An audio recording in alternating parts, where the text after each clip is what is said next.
Try to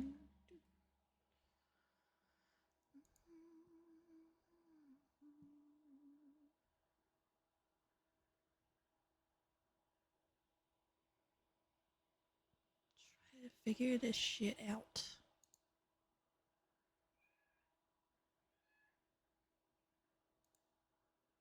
Hello, miss.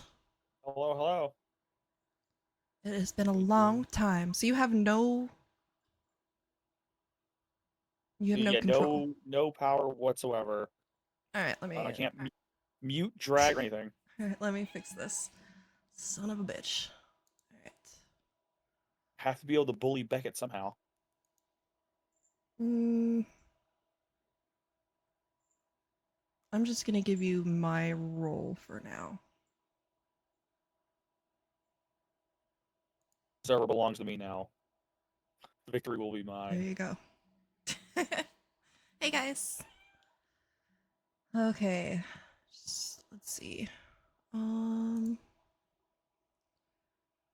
this out. I'm probably gonna get kicked from my own Discord when I try to start my camera. So let's see.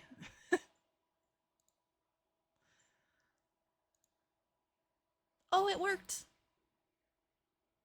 All right, There cool, we go. cool. It's because I'm here. It's true. You're my good luck charm. Hello, hello, everybody. Bro, this panel blew up. This.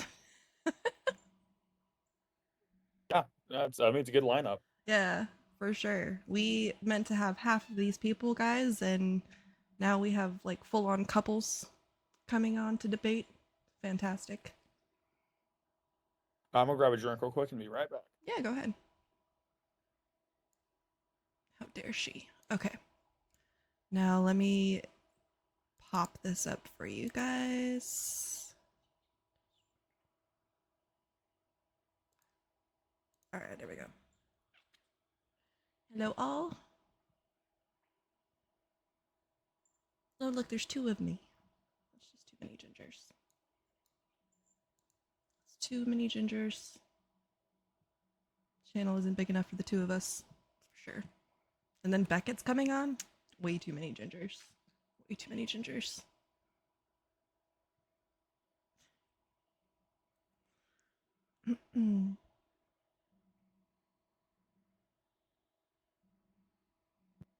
Yeah, Beckett and Kid are in the waiting room. You can drag him in if you want.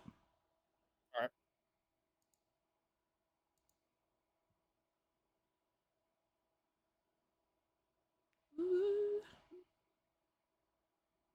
Kidnotkin. What's going on with my Discord? It's saying I can drag him now, but I can't do it. It's like is, but it isn't letting me do it. All right, hold on.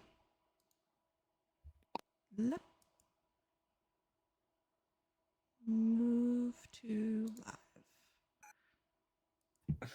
Hey! Oh Hello. God, it's Beckett. Oh God. I knew he was here. I wouldn't be here. What do you mean? Oh, What do you and mean? Kidnotkin, I'm fucking out of here. Fuck that guy. Oh, look, Queen Alexa with the bunk internet connection as always. Shut up, bitch. Yeah, it's not her fault she lives out in the middle of nowhere. It is. Yeah. I mean, it is. It literally quite isn't. literally is. It literally isn't, okay? You don't understand responsibilities, you fucking slurs. It's true. God. Tegma says hi, by the way, Alexa. Let me drag. Hi, Tegma. Only Hey. gonna mute you, Beckett. You're the only person I'm moderating. Everyone else I'm not moderating. Just you. Yeah, no, that's fine. That's understandable. That's only because I've already promised to tell stories about Alexa during this panel. Is my audio good? Do you hear my fan super loud or what? I don't hear a fan at all. Nice. Is mine all right? I mean, for me, you know. Your fan is actually really loud, Beckett. My fan is really loud. Just Is fucking it? with. I'm just fucking with you. I can't. We literally can't hear. Okay, it's fine. Can't believe you do that. Tough. All right. We are okay. We've got Smeth in waiting room. Let's bring him in. We've got the lovely Stardust in the waiting room. Let's bring her in. I think we're still waiting on Nick and Madam. Oh, and Sleeve. Got a few people. That's okay though. Madam said she was running a few We need minutes more. behind. We need at least 10 more people. I know, right? It's too little panelists. Gotta double it. Yeah, we need to really hone into the political shit show thing with here. Just 20, 30 more people. Alright, cool. We are still within a good frame. Hello, everybody. What's up? This is gonna be fun.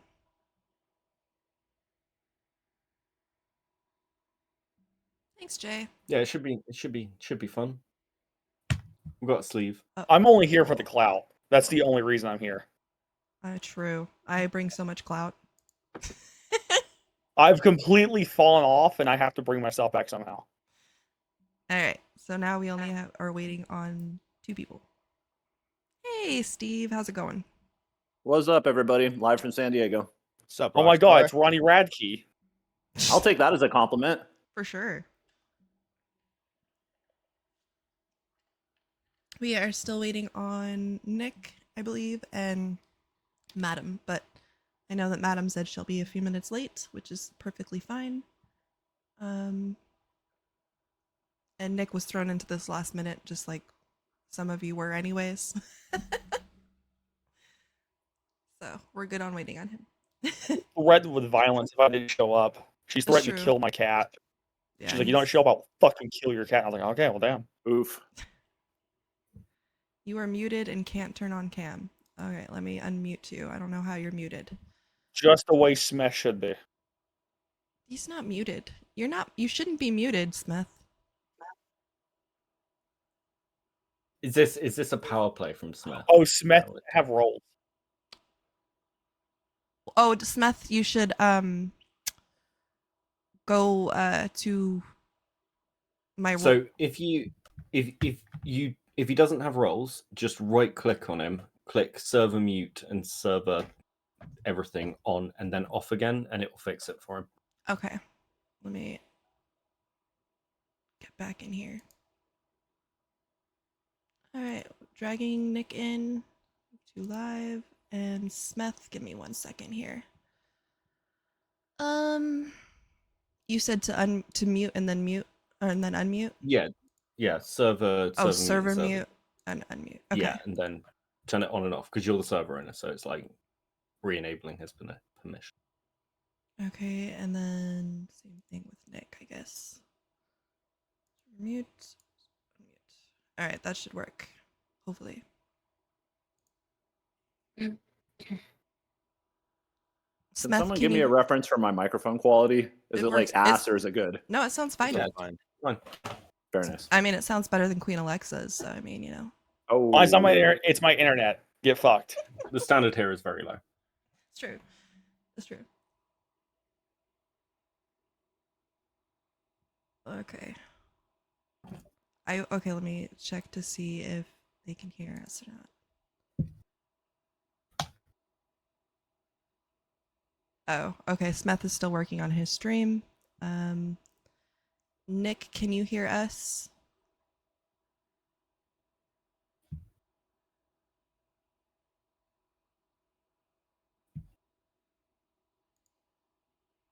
This is running so smoothly.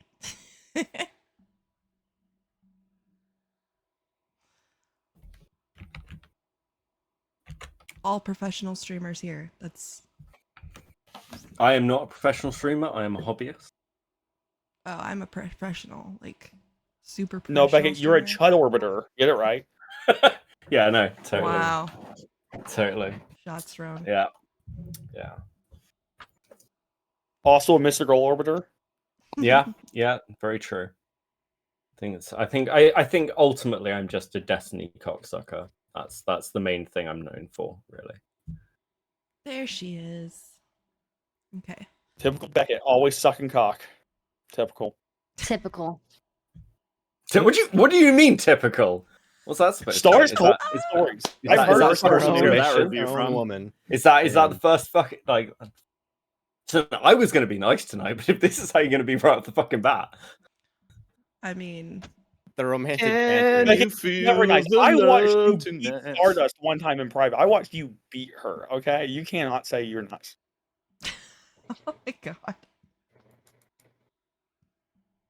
I know what you say behind the scenes. Inward this, inward that. I beat my girlfriend this.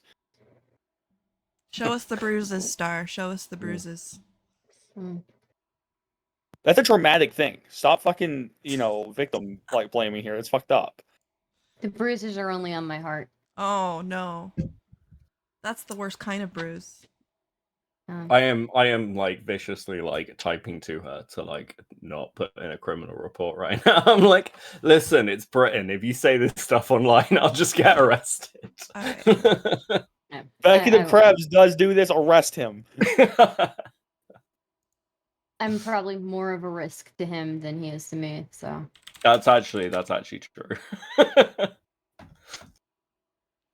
He worked with Count Dracula. Get him. Or Dracula. What the fuck that guy's name was? We got arrested in the UK. I don't remember. Fucking hate Count Dankula. Shit's ridiculous. No, Alexa's just angry because I was bullying her earlier. You weren't doing shit, you fucking retard. I want to hear it. Dude, Smeth, why is this being such an issue for you? I thought you were a professional, Smeth. No, Yeah, I'm right. supposed to be the professional. This is real hobbyist. This is real hobbyist behavior right here. Hold on. I'm like,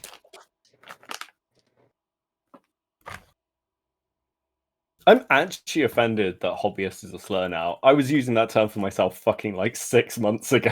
Yeah, I was gonna say. I bet you Can are. you stop saying that, Beckett? That's fucked up. Stop saying slurs. Oh Alright, yeah, let yeah, me- that's You're true. gonna get people's streams new. Nick The fuck wrong with Beckett. you? That's true. he uses slurs all the time. So Yeah, Oh I my know. god, And what the fuck is this? Is every this time just he get calls me in Beckett- private. Beckett He's just cancelled? like, I hate the It's N words this. I hate the F slurs that. I'm like, what the fuck, Beckett? and no, I mean he'll just open up with "hello slur," and I'll be like, "Oh, okay." Yeah, slur. it's insane. He's like, he Listen, opens up to me like, oh, listen, F slur, how you doing? You 41% yourself yet? I'm like, Jesus. Oh my god. Listen, if colonialism is such a fucking problem for you, you shouldn't be dating me, okay? You made these choices. You abused her into it. You coerced her. What do you mean? You fucking hi piece Nick. of shit. Hey, No, he anybody just has established his power, boundaries. It's me. Okay. True. Alright, This is let a me typical try this white one man more time. behavior. Always coercing other women. Did it work? Did it work? Okay, is this working now? Woo! There we go. He made it, guys. Hello. All right. Cool. Welcome. Perfect. Yeah. Oh my god. All right. Whatever. Yeah. So I Can you want guys to. Yeah, we can hear Yep. you just fine. I want to thank everybody for being here. We're still waiting on Madam Genevieve, but she was thrown in kind of late, so all the late people were thrown in last minute, so totally fine. Except for Smeth, I don't know what he was doing. I was trying to set up my I'm- stream, and I was hoping you would give me fucking permissions, and I spent the did whole give- time setting up dude, everybody's my whole window, channel everybody's saw me window give you on my thing. permissions, okay, my I whole have to channel redo saw that. me give you permissions. All right.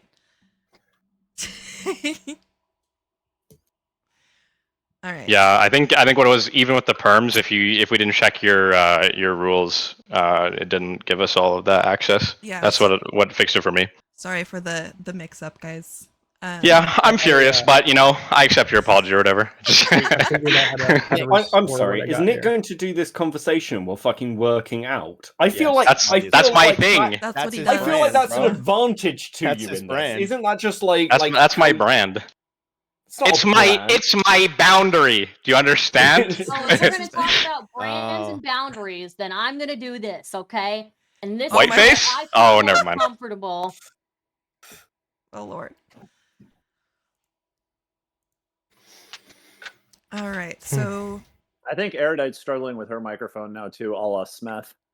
no, I think that You're- A la Smeth.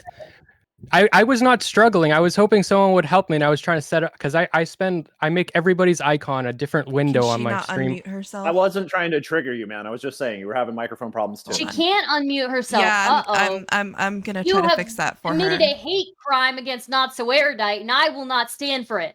Okay, It's that just a should silent work. nodding. She should be able to unmute herself now. Son of a bitch! What is going on?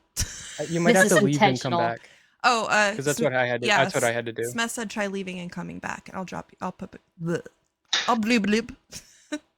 Why does anybody ever give me any time of day? I don't know. Because you were loved. It worked. Hello. Hello. Hello. Hey. Mahalo. Hello. Hi. How's it going, guys? All right, so I guess we can get going, and we can just introduce Madam when she arrives. So if you want to start us off, Queen Alexa. What am I even doing? Moderating? Moderating?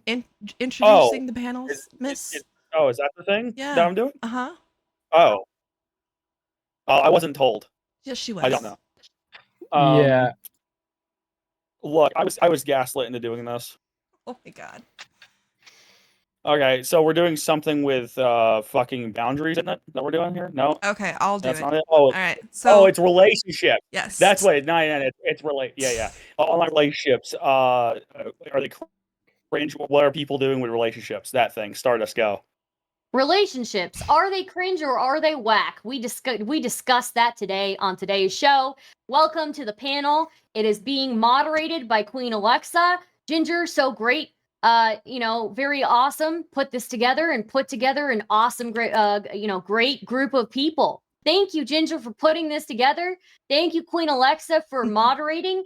And today, we're just going to determine, is it whack? Is it dope? And also boundaries. Are boundaries cool? Are they abuse? Are boundaries abuse? Who knows? Mr. Girl might say boundaries are abusive. I don't know. But this is what we're gonna discuss today. And don't you dare bring up bonus holes, because I'm not ready for that conversation. I'm Stardust. Come find me, twitch.tv/Stardust or youtube.com/Stardust streams. I do drama, news, and weird internet shit. So thank you. Thank you, Stardust. All right, Smeth. I think the first Nah, topic was supposed to be internet, like how to protect our relationships from social media, right? It's mostly about what is too much information to share on your relationships to social media, and the next topic will be about boundaries.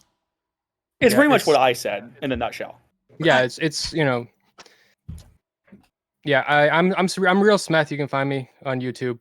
I think that it's real dangerous putting your relationships on social media. All right, Kidnotkin.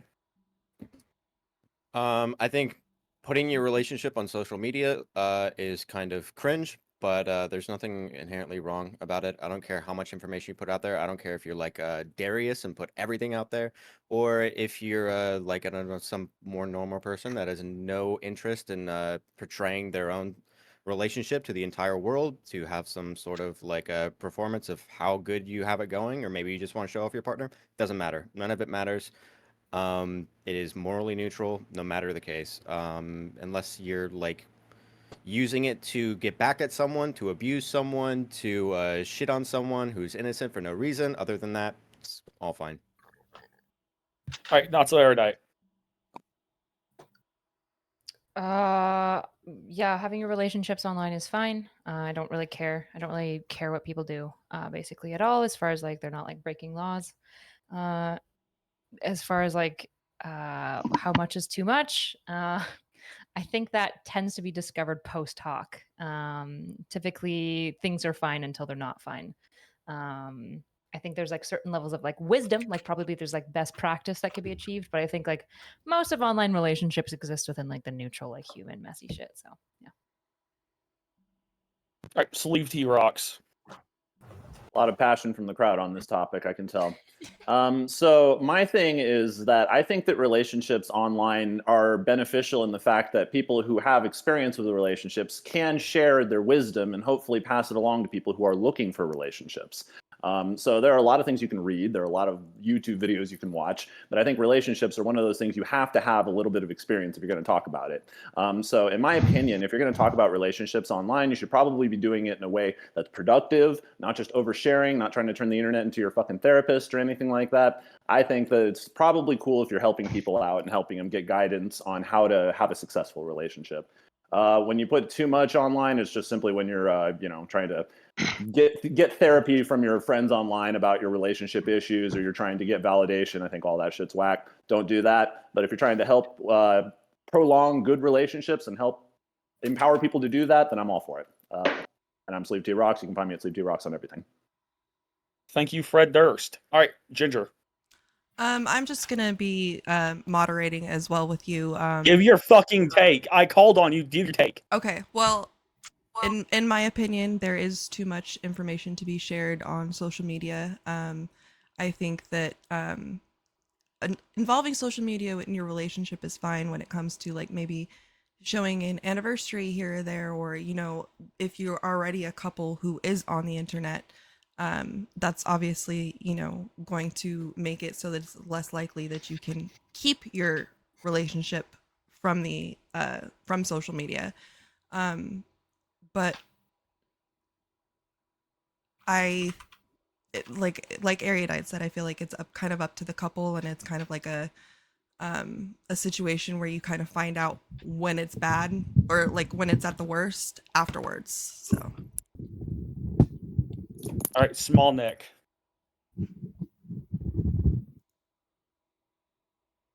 Hello? Okay, my Hello. bad. I have no beliefs of my own. Everything my wife said. Hey. Damn. Not actually. Basically, sorry. Not actually. Basically, do whatever you want and whatever you're capable Take of. notes. I can take notes. Whatever you want and whatever you're capable of. If you think you're capable of handling the repercussions of something, and then you do it, and then it comes back to bite you, don't complain about it. Otherwise, I don't really put my standards on everyone else. I only apply like societal standards. I don't think there's any societal standards against publicizing any amount of your relationship. So that's about it. All right, Beckett, give your stupid take. Well, I'd love to say that this is about competition or about showing off, but realistically, everyone knows I started dating Stardust to start spreading alt-right Nazi ideologies into her community, and basically to turn myself into an internet star, which we can all agree is going really well for me. No, jokes aside, I think I think it's really difficult because we're not really just talking about everyday relationships. I think we've got quite a few people in couples on the panel, and I think some of that's like seems really healthy. It can be really difficult, especially if you're not just posting your relationship, but you're actually somebody in some sort of public eye who has contentious takes or gets involved in drama and fights, or your partner gets involved in drama and fights, and then that can be difficult.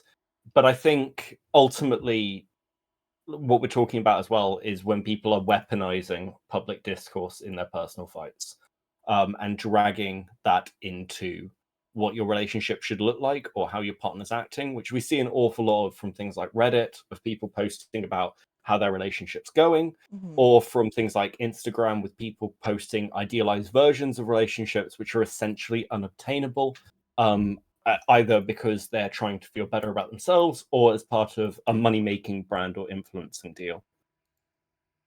If I can, I didn't realize we were doing like a serious opener, so I kind of Me either. Yeah, I started with that, and I thought that people were having trouble like introducing the panel, so I just kind of went full force on that. But It was good. No, I enjoyed Thank it. you. I appreciate that. But I do want to say, like, there are some really unique issues that, as a public figure or just somebody online, if you have your relationship online, it can be, really unique to deal with as part of a relationship. Like, you never know when somebody's going to try and weaponize your relationship against you, or weaponize something that your partner has said against you, or weaponize something that you said against your partner, or and it can be really complicated as far as like how much people want to share of their personal lives online, it's really none of my business. I just don't want to know if you're like doing poop and pee fetish stuff, but as because it's gross. But you know, but what do you mean boring? Who said that? Who has the fucking the There's a sound soundboard. Of course, it's Continue. Alexa. Don't make me Who turn did that that? off. Shut up. Queen Alexa did. Okay. So look, wait, Queen Alexa pressed it? Yes. No. Okay, course. Queen No, Alexa, you can't you're prove that. fucking You dead. cannot prove that. Fuck You are fucking dead, you stupid fucking bitch. Do Okay? it. Do it. Kill me. Come on. Let's go. Okay, so I guess what I would say is like I think people need to kind of be aware of the way that they share things online. Obviously, it's up to you at the end of the day, but if you start posting about every minor fight that you and your partner get into online and have people start taking sides and stuff like that, probably it's not going to end too well. So, yeah. But Yeah, I think that there's a real problem where people everything that usually the relationships we share online are very sanitized and fake, and we don't really show the whole picture. And it would be healthy if we saw more realistic relationships, but also I think it's really dangerous for your relationship to do that, and there's a reason people don't. So it's like a really fine line. Well, yeah, because then you have other people weighing in on what should be a private matter, and that's where Yeah. where like relationships can really go awry. Yeah, I don't know Well, yeah, about I like mean- putting out your worst parts of your relationship just so you can educate the public about what bad parts of relationships are like. I mean, I think that we could probably like write an article, or art and entertainment might fill that gap, not actually just Mhm. putting your own shit out there. Well, I feel like I agree with if, that, if yeah. you want to talk about like the reason why people have fake relationships online or portray fake relationships online, it's because they don't share the unhealthy shit, and they probably shouldn't either. I think that I think it's incredibly unhealthy that we all pretend to be perfect, and then whenever somebody has something slightly unhealthy, everybody jumps down everybody's throat. But we're all in glass houses, we're all doing all this shit, like we're all a little bit fucked up, and when we see it in someone else, we pretend that we're perfect. But so I think that the utopia I have in my mind, like people are more honest, but to get there would be you're gonna throw yourself in the meat grinder, and it's not gonna be good. Well, I I mean, actually have sorry, go ahead. I have the opposite opinion of you, Smeth. I think that whenever something goes wrong in relationships, we actually see people accusing each other of abuse, accusing each other of like the worst things in the world, accusing each other of like being the worst partner in the world. When in reality, like, yeah, we all have shitty parts of our relationships. We've all done shitty things, but does it always like measure up to the idea of like emotional abuse or things like that? No, I don't think so. And you know what? You might be right in one aspect, in that maybe because we don't see as much of the bad, people are automatically telling people to break up with their partners. On Reddit, ask for relationship advice, or people are automatically calling people abusive for a minor slight in their relationship, or maybe a major slight, but still not abuse, right? So you may be right in that aspect, but I don't know. I feel like when bad things happen in relationships and we publicize it online, everybody's immediate thing is to go to the most extreme accusation and levy that at one or both of the parties. And I think that I just don't see how airing more negativity from our relationships already, when people weaponize it against us, is really going to help anything. Well, that's Isn't what I'm that- saying. I don't like that. I don't like that. I think that's how it is. So if you do it, that's what's going to happen to you. But I don't think we should do that. But it's Yeah, not but like nobody I wants can to be snap- that sacrificial lamb, Smeth. Like nobody wants I know. to be like I the don't first wanna one do to it. step up and be like, hey, you know what? I'm going to be the change right now. I'm going to show you guys all the shitty parts of my relationship. Well, just so nobody y'all can feel be. more Max- comfortable doing that Max too. was You're willing going to to be do the it. well, yeah, No, but but, look, like, look what but happened to him. He'll change Well, no 100 one- people. Like you need a bunch of people to do it. It can't just be Well, one that's the person problem, too. isn't it? No one Here's can the be that thing. sacrificial lamb, When- because we're only talking about like it would only work if there's large groups of people that have all decided that they're all going to be sharing all of their like imperfect relationship information online. It's just not. that's Can just we- not can we helpful. And talk about especially, what online- I will say, if you are a larger figure online, or even a mid-size or somebody who's notable online, your relationship is already going to be weaponized against you in multiple ways. So, I mean, that's something that you just kind of have to take into account. So. Can we talk about what some online relationships look like as well? When we're talking about not just posting your relationship online, but actually like how people put this out into the world. Recently, like a thread went a little bit viral where one person posted, it was about like people's altars with like multiple system shit.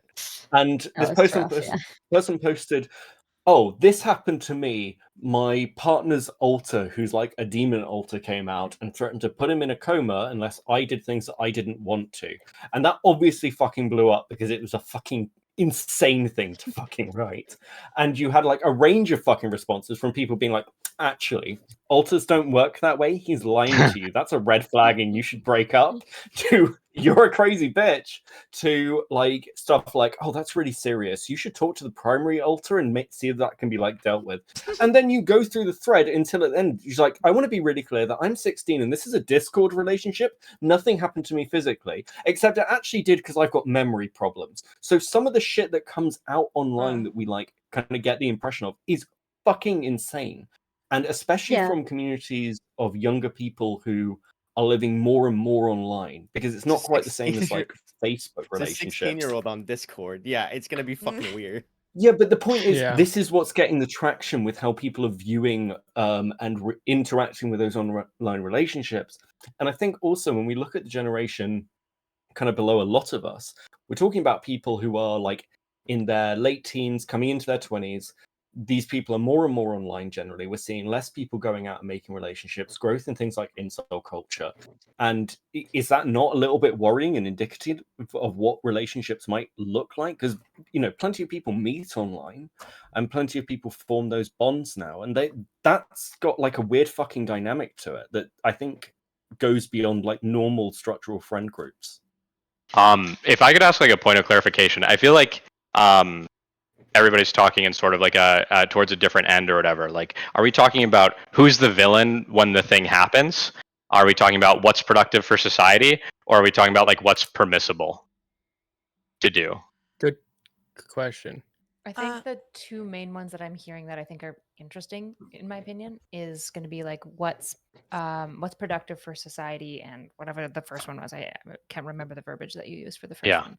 She doesn't even remember what her husband says. This is just like matriarchy. Facts. Actual brutal. Facts. What's permissible, I think it seems like everyone on the panel for the most part agrees that there's like most of this exists within the permissible, like messy human stuff. Right. I think for the most part. Yeah, so, I feel like there's one more question. I feel like there's one more question, and that question is are online relationships giving people unhealthy standards for their own relationships? Well, I think even in the negative sense, because it's they bring out the positive sense so much that when there's a slight negativity in the relationship, it gets like exploded into something that it shouldn't necessarily be. For instance, you know, somebody setting boundaries in their relationship and then being told that those boundaries are abusive.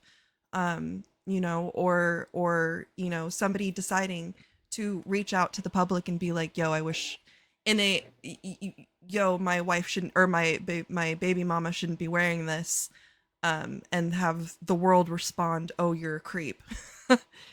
Like there's certain things that are being slipped out there that are being perceived as this really negative thing that isn't necessarily a negative if you look at it at the big picture.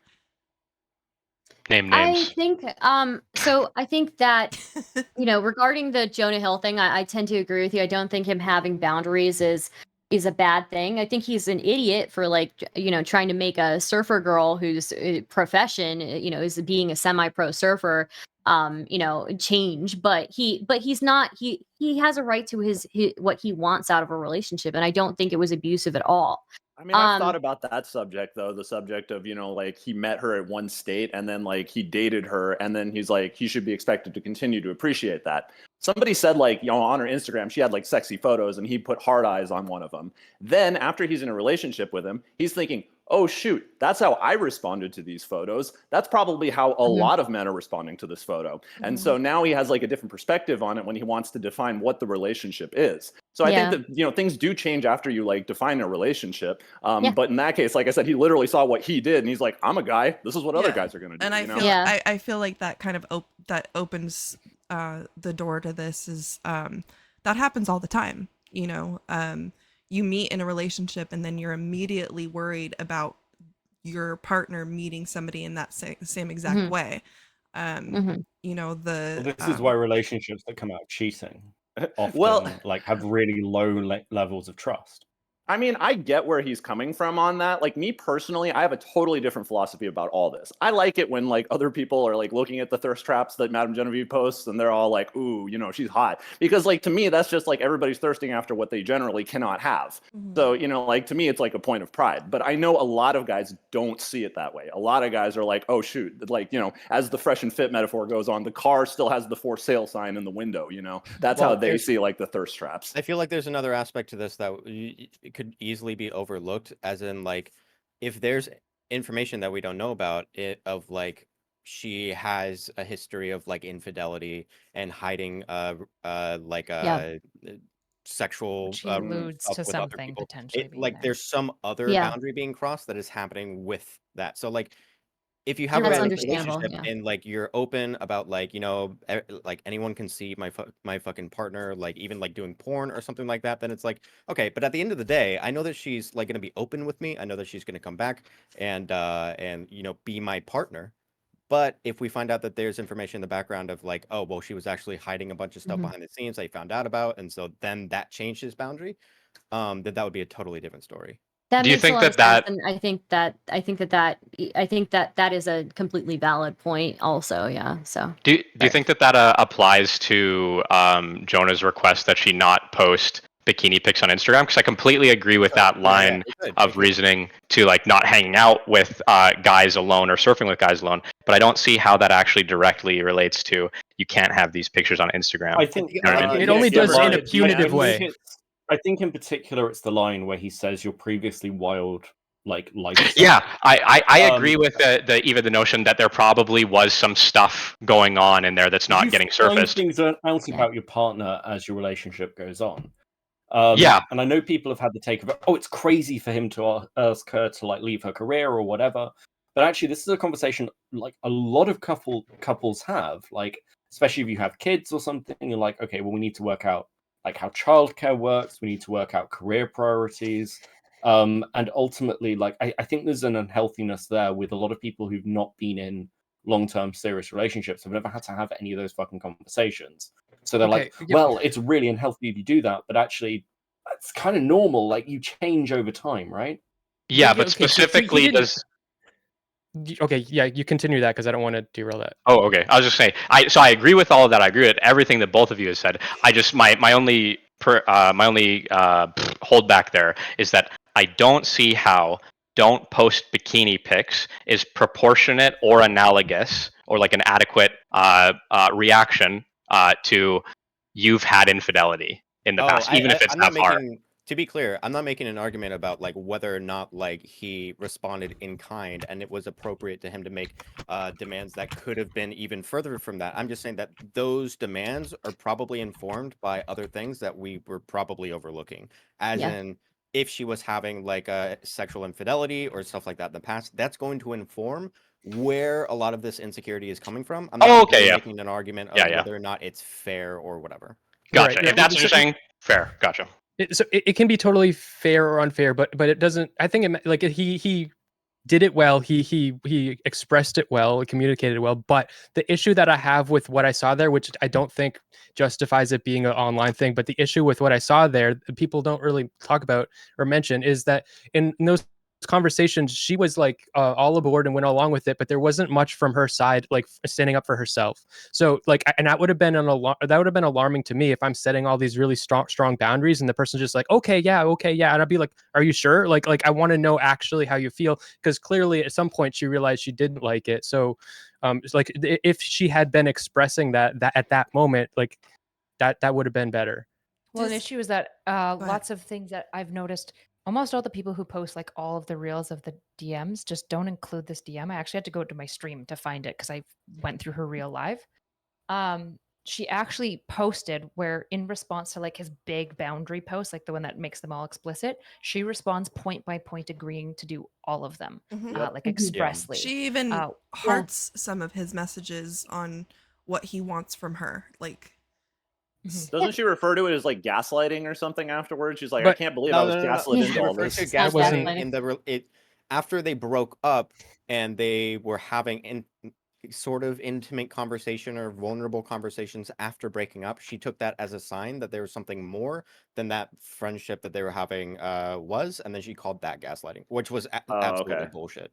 yeah, I feel like there's so many words that get misused nowadays, especially on social media. That's why I wanted to talk about this topic was, when you bring your relationship to social media, there are words there are words that are going to be Sorry, thrown out just a there. second. Yeah. There are words that are going to be thrown out there. Abusive, gaslighter. These are very harmful words that are being thrown around and used like they're absolutely nothing.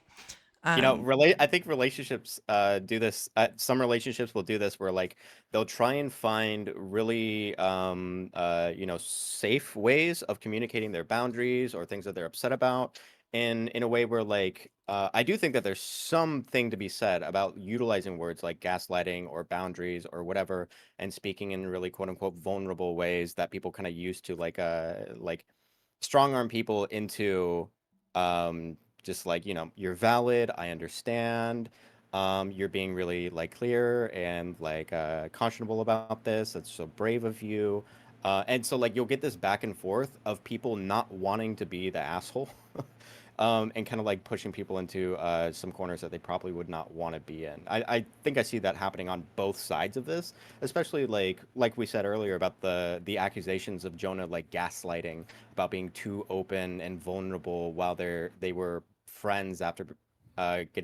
breaking up.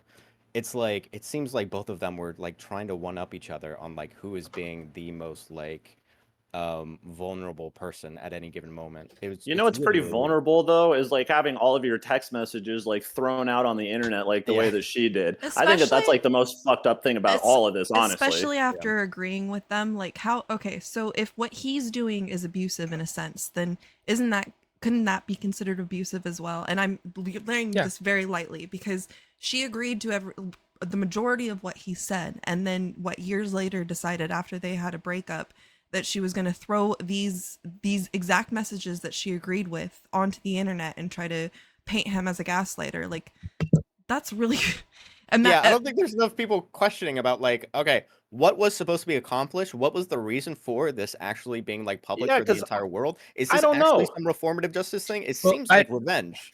Yeah, it does. I mean, maybe. that's the only reading that I revenge. can basically like pull out of that, because it's been like 2 years since the relationship. I feel like this one's been like kind of dead and buried for a little while. There's really no reason to put this out here except like one day you were feeling hostile and you decided you'd get a little bit of revenge. I don't know what the message is that you're supposed to be pulling out of this. There's a message. I think there's a story that people can learn from in this. Like I was saying, like she agreed to all these things. I don't remember that thing you're talking about, Notsoerudite. So maybe like tell me if I'm wrong. But I just got the sense that she was like people pleasing him, and she might have been agreeing, but I don't believe she actually was thinking about it. And I don't think it's worth calling him an abuser, but I think that the lesson people can learn from this is that like you should be try to like be more thoughtful and stand up for yourself. Yeah, I mean, she in her whole thread chain, she had a post that called like "When you get healing and revenge at the same time." She had that explicit within her story. I don't know whether this feels like a guy take, but I've had partners before who have broken up with me and then been very fucking angry about it, very vicious, like tried to turn members of friend groups against me because of it. I think this is an experience actually a lot of guys have had. Because it's like that easy hit back. Like one particular partner, like we broke up and she came to me and she was like, she brought one of our friends and was like, just so you know, while we were together, I was sleeping with him. And I was like, I don't care. I literally don't give a shit. And it made her Hey. even more fucking angry. Like, so I think when I Did read Chad those date Beckett? messages, listen, it's fine. It's a long story. But anyway, but when I read those messages, I see someone who's really angry. It coincides with him having his kid, and kind of all these like nice pictures posted out. And I think that a lot of people want to like kind of shit on something when it's good for an ex-partner when they're feeling bad. You see this a lot. I don't actually think it's that complicated. Well, to that point, I think that she had some really unhealthy boundaries as well, and she made it clear after they broke up, and he months after, and he messages her and says, "Just so you know, I'm dating someone new," and then she says, "Well, I think since you're dating someone new, I need you to be open with them about the fact that we sexted 2 months ago." That was also making a quote unquote boundary on how he should be engaging with his new relationship with the context of the fact that they were sexting in the past or something, which seems incredibly resentful and probably informs a little bit of why this is all coming out kind of randomly 2 years later. Look, this is Twitch poll, so we are very familiar with the fact that we need to be familiar with everyone sexting everyone in this space. If anybody is sexting everyone, it has to be public knowledge right away, or else there could be abuse and power dynamics that are going on, and we can't have that. I'm fucked. Brave. Well, no, power dynamics happen when there's actual power dynamics. The sexting doesn't make power dynamics. That's just a bullshit retard thing you just said. Cute laugh. But anyways, the whole point that I was trying Okay, to so make power is that- dynamics are a specific thing, and they're not just sexting is not sexting is not power dynamics. Well, my point is that if somebody's talking about sexting, generally we have to talk about the fact, should there be like an examination of what's going on between these two people? There could be power dynamics. There should be, like, even according to you, you said there needs to be a level of transparency amongst us if we're going to be honest and not bullshit this space. So no matter what, I think that, yeah, it should be something that should be examined, no? I don't know. I don't I know. I personally don't. We'll talk. I personally almost Fuck never you. care about power dynamics myself. I think power dynamics is often like it's like a God of the gaps argument that occurs like anytime there's like relationship like weirdness. There are certain explicit power dynamics that are problematic and are codified in law that I am for, right? So like if you've got a boss and he's like weaponizing sex with a secretary and like threatening and like impacting her job in any way because of the sex or her like wanting to remove sex, right? That's a really, really big deal. But I feel like so often when we talk about power dynamics, it feels like kind of like a toss off of being like, see, something bad is happening. And it feels like really akin to concern posting. And there's a lot of power dynamics that I just like, when I hear people talk about it, I'm just like, I'm sorry. I don't know how much I agree this with you. makes. I don't know how much this weighs in for me. I mean, I'm curious for what everyone would say. Like, I would say there is literally no power dynamic that matters. The problem is the abuse of a power dynamic, and if that's not happening, the power dynamic is completely irrelevant. Like, Oh, I agree with that too. Yeah. Yeah, I agree with that. Yeah. I mean, like, it feels Well, kinda Jonah Hill disagree does with have you, a lot like- more followers. No, than no, used to no, in I now, actually- right. Like, actually you do- I can't actually have any disagree with relationship you. if you're famous or have a lot of followers or whatever, because the power dynamic makes any sexual relationship a rapey one at that. No, And it's all not the those power are those dynamic. forever. Hold on. It's how I you actually, it's how it's like, abused.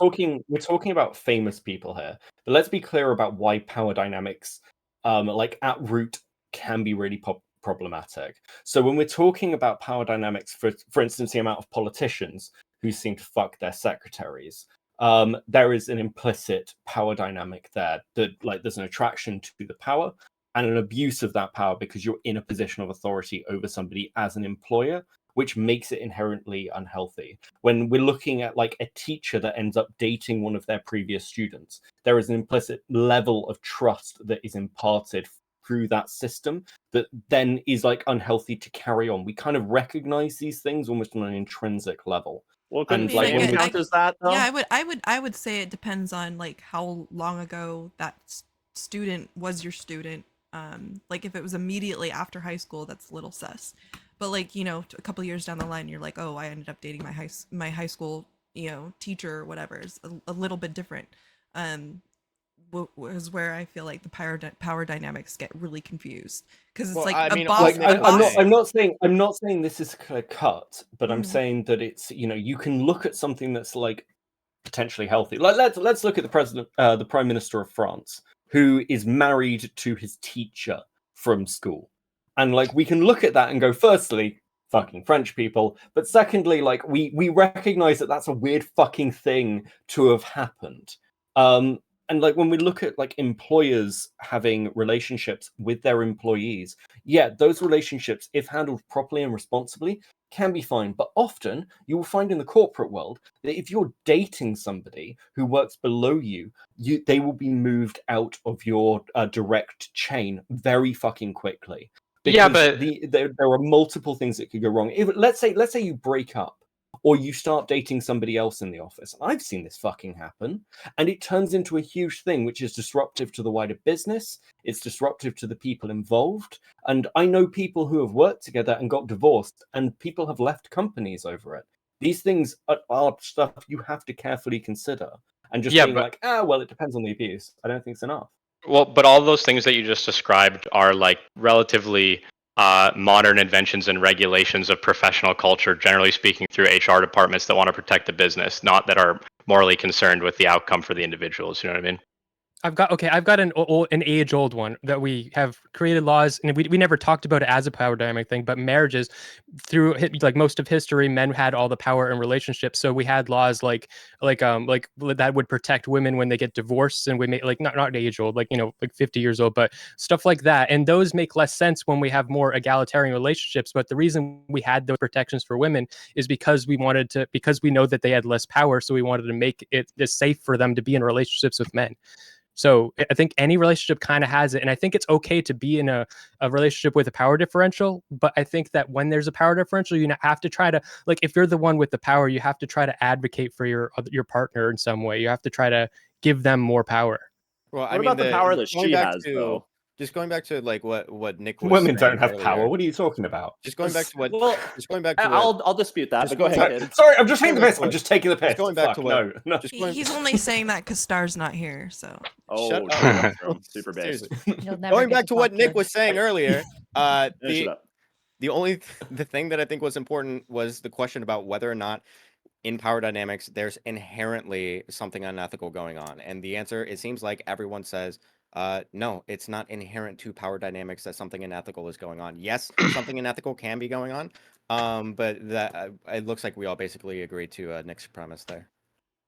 Yeah, I think what happens a lot of time is that people go like, well, this is risky. And so they go, because it's risky, it's bad, right?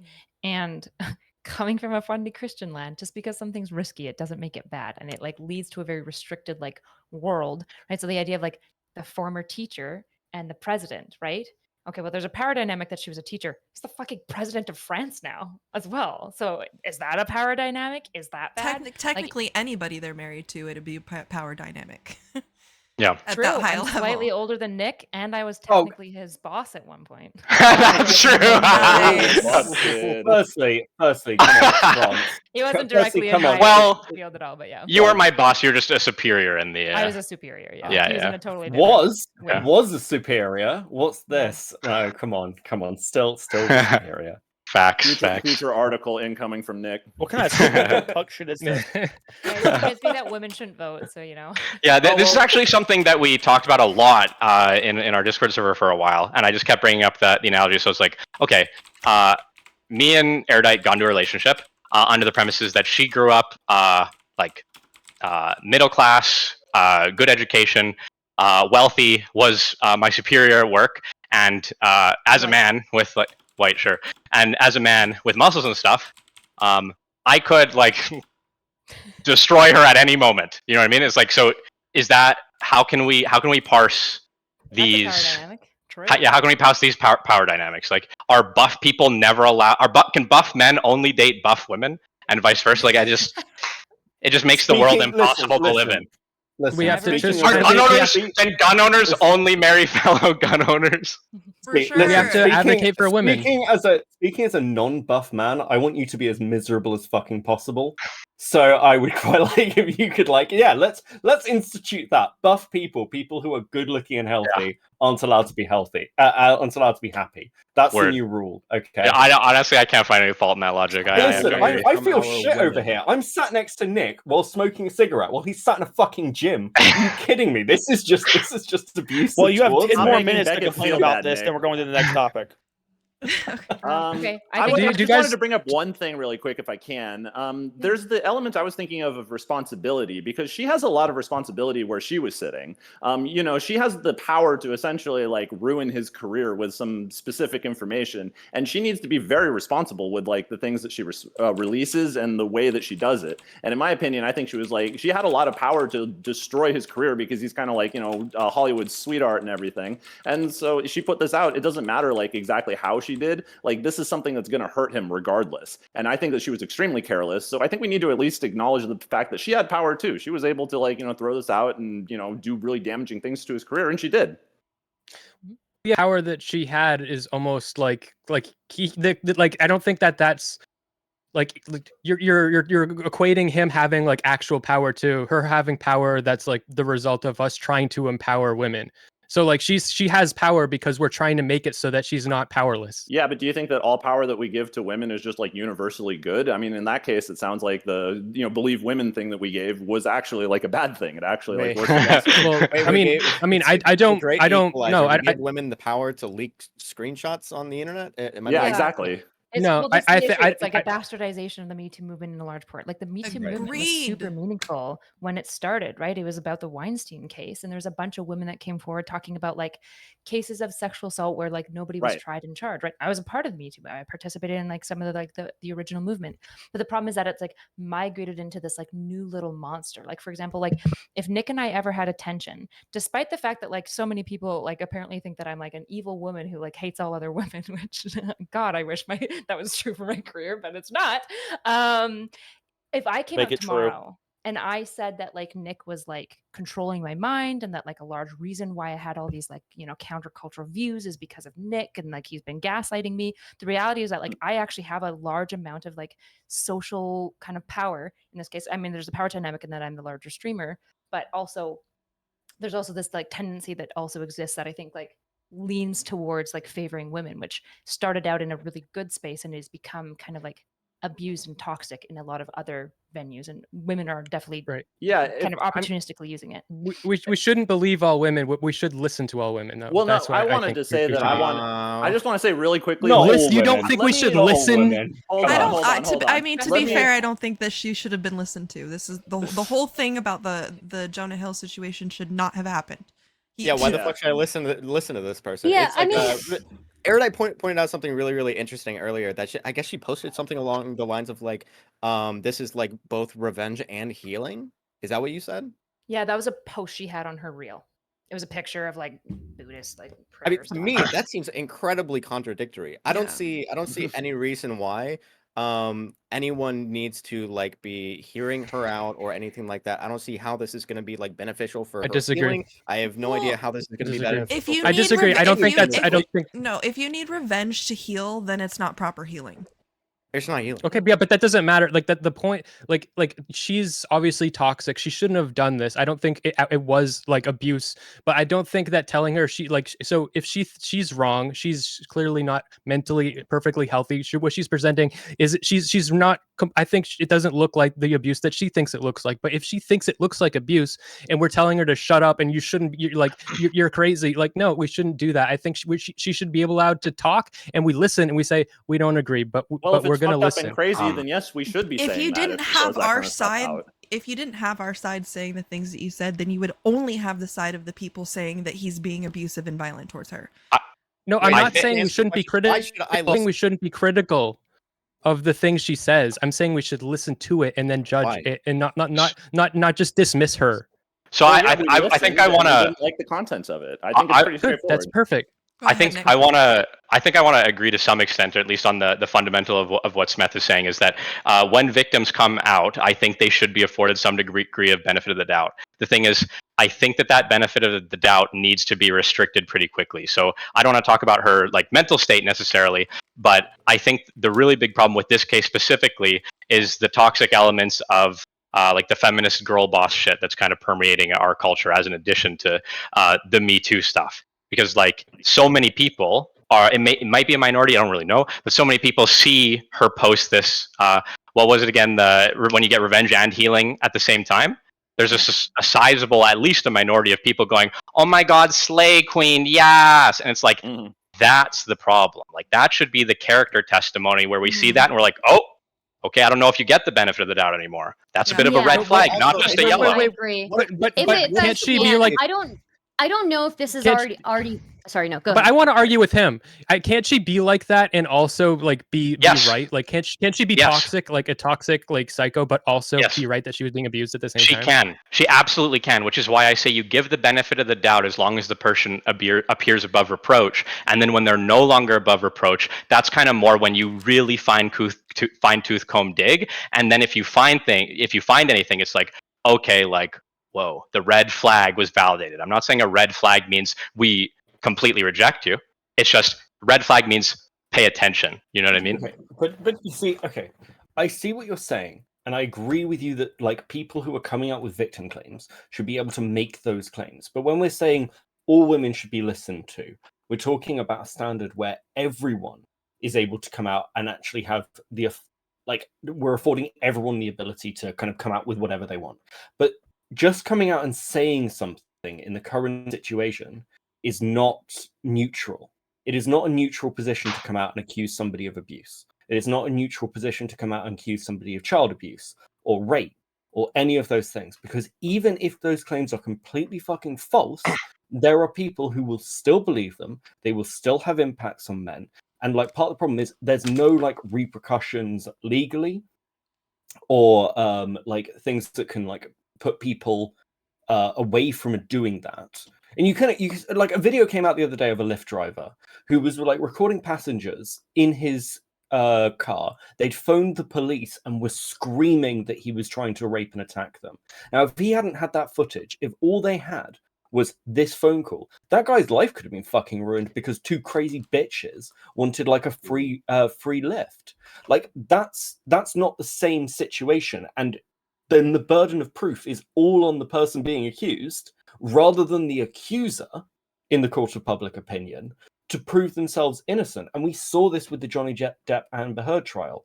Johnny Depp had evidence that was put out in the British court case, and some of the evidence is the reason like Heard won, suppressed for the American court case, and then had a load of fucking propaganda put out against Heard. The actual, like, it's how deep it is fucking shocking. And it completely destroyed Amber Heard's life because he had the power to do that. And he shouldn't have been listened to. Okay, Star, you want to say your piece? I'll just defer to somebody else for now, and then I'll chime in later. Yeah. Okay. All right, Kid, you get the final statement. Go. Okay, so I feel like saying really vague statements about like we should be listening to women it's like vague to a fault, where it's kind of making the statement that we ought to be listening to this person that's putting out a bunch of personal details that has no clear, obvious sign of any goal that's supposed to be achieved other than just revenge. Like, what was her purpose of posting all this just to warn other women that he's going to be asking them for particular boundaries that they could easily say no to? Like, what was the point? Why should I be listening to her? There's no good reason. Well, that's the thing. That's why I made the distinction between. That's a really good point, because Jonah Hill is married, right? And he has like a kid on the way, or already has a kid, right? It's not like, that's why I made a distinction between. That's why I made this distinction. You're equating the two things. I tried to make a distinction between. I want to make a distinction between believing all women and listening. No, and I think we should. I think we should listen, but we shouldn't. We should be like, okay, I hear you're saying it doesn't. It doesn't work.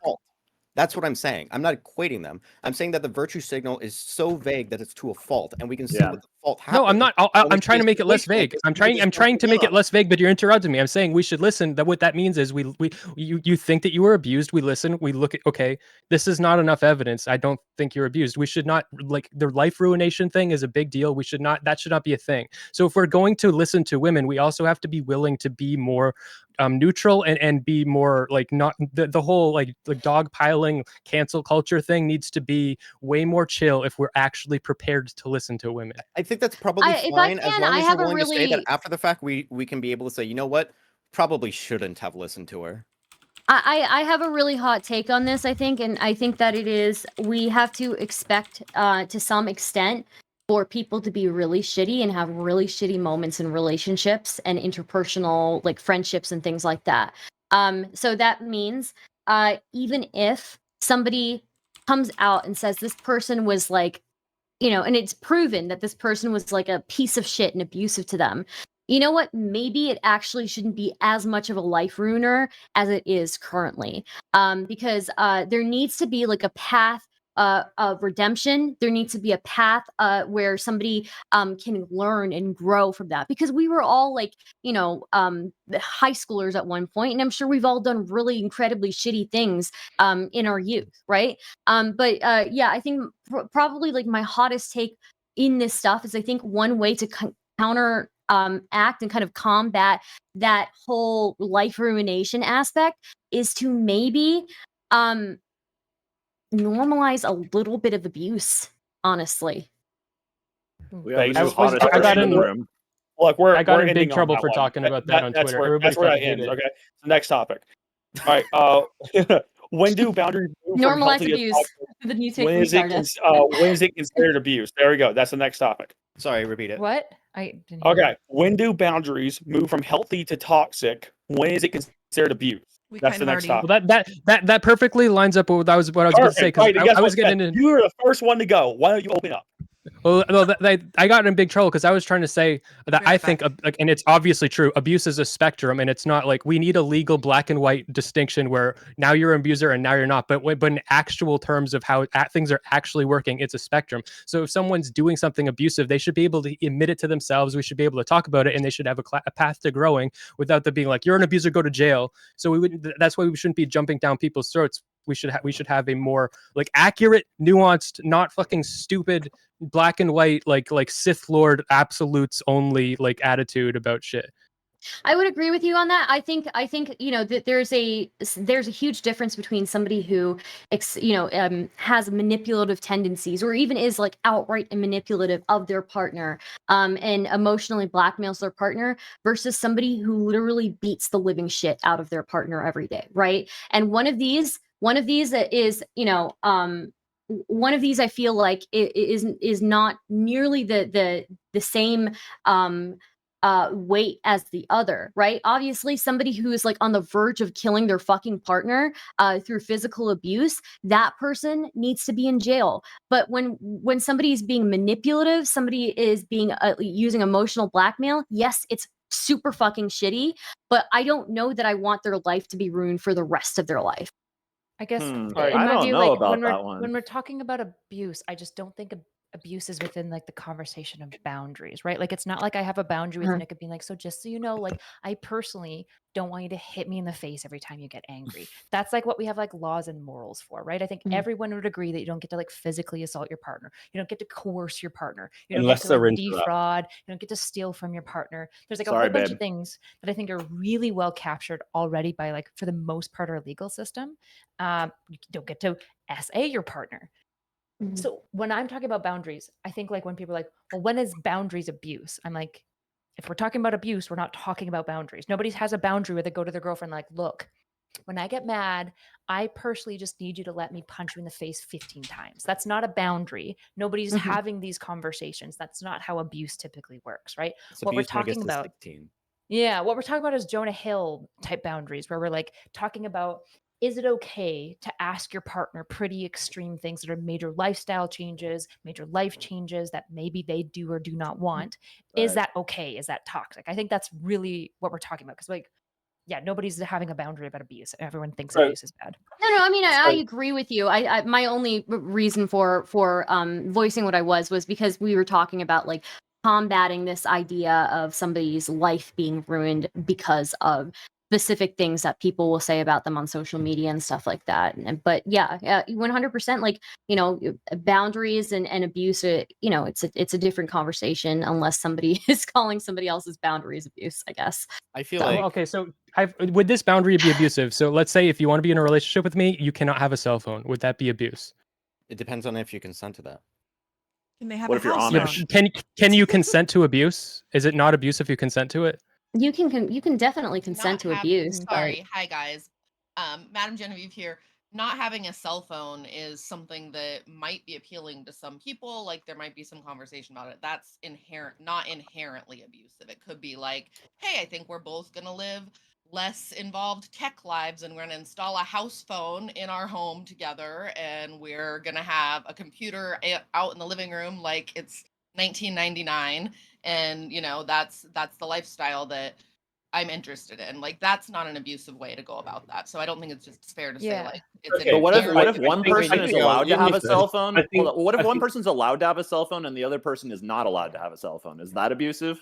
It depends Yeah, on like how okay, that arose within the relationship. Okay, before we exclusively. get into really like succinct examples and debate like Brandon stuff to death, I actually disagree with you. I don't think you can consent to abuse. I think there are some things that we understand that if you're consenting to, there are underlying issues that cause that consent. If someone comes to you and says, "Hey, I'm a cannibal and I want to eat you," and you're like, "That's fucking great. I've always wanted to be eaten." We wouldn't be It like, happened. "Oh, that's like a fucking like healthy thing to do." That has happened, and we've turned around and been like, "What the fuck are you doing?"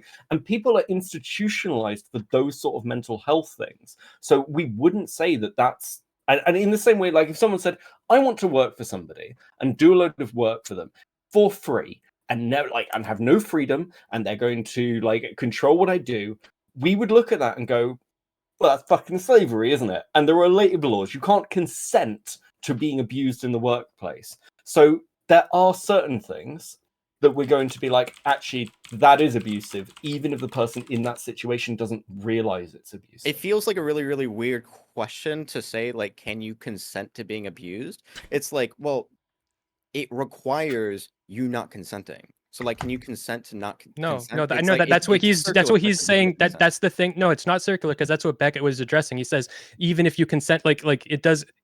He's saying it doesn't require you not to consent to it. He's saying that even if you consent to it, it's still abuse. Like you can consent to someone eating you, and it's still like that's still like murder. What- You know? Wait, how? I think we have to Eating- have like two dynamics It's- and boundaries, right? Because boundaries are negotiations between two individuals, right? So, like, if I go up to somebody and I'm like, "Can I eat you?" We would all agree that like sane, healthy, uncoerced people, for the most part, would say no, right? And so it's like I could probably make the ask. I hope the person reports me to the police as well when they say no. And so, like, can you consent to abuse? It's like, well, the issue is what is the circumstances surrounding. So, example, in the workplace, if you've got a secretary who's getting like essentially to some degree sexually harassed by her boss, and like she might say like, "Yo, yeah, I love it," like, "Tee, I love it," but she's also like afraid to like pull back because the one time she did, he like snapped and it like had a major implication on her workplace. Well, in that case, she's consenting to the like sexual harassment, but I wouldn't call it consenting because she's coerced by the fact that like he had like this explosive negative reaction and exploited his like actual authority power over her. So in that case, Exactly. like this isn't That's really exactly what bound- we're So it's not seeing like with it's not the- like isn't this it's exactly like what whether we're or not seeing you with always- Reddit? consent, but like, can you consent? It's the There's same always question. going to be exceptions where we can find an example of somebody who's consenting to something that is ultimately bad for them. People also make decisions and willingly participate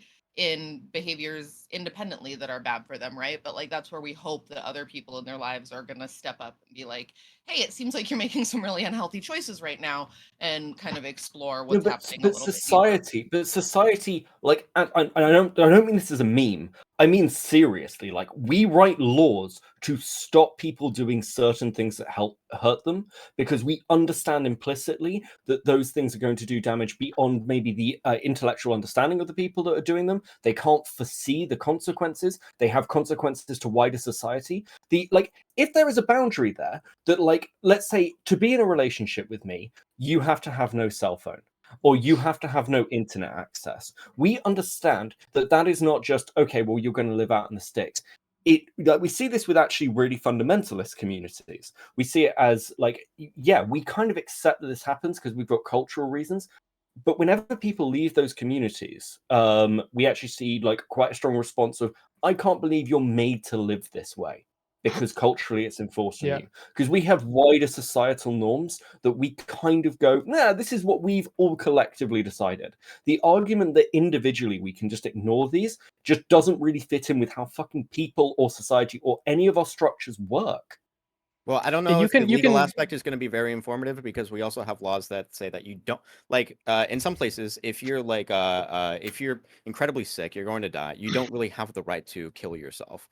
There's going to be situations like that where I'm pretty sure a lot of people are going to be like, well, I mean, you probably should have that right, but there's other like legal issues that are, I don't care. There's a lot of other legal I'm issues here, that so you're come gonna up. have to care.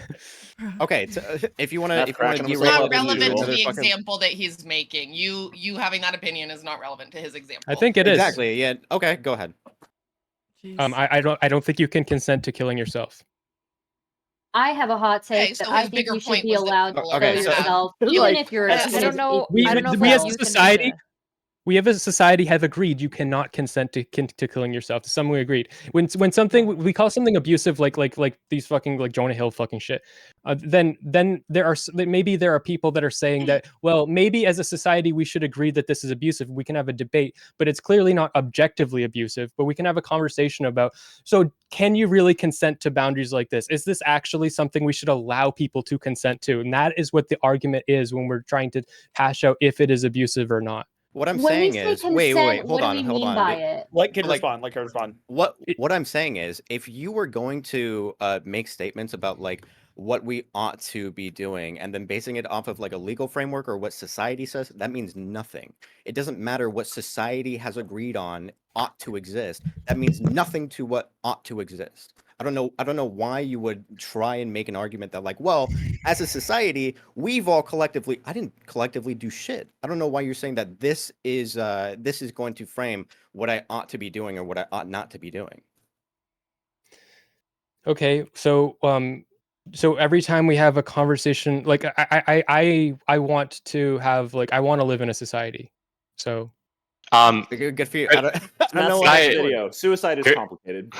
Could I clarify just like the definition of abuse? Like, what do we mean when we actually say it? Because depending on how we're using the word, I either don't give a fuck at all. Yes, you can consent to abuse. That doesn't mean you can like break penal code, or absolutely not. You can't consent to abuse, and everyone should hate you for it. Like, depending on how we're defining abuse. Like,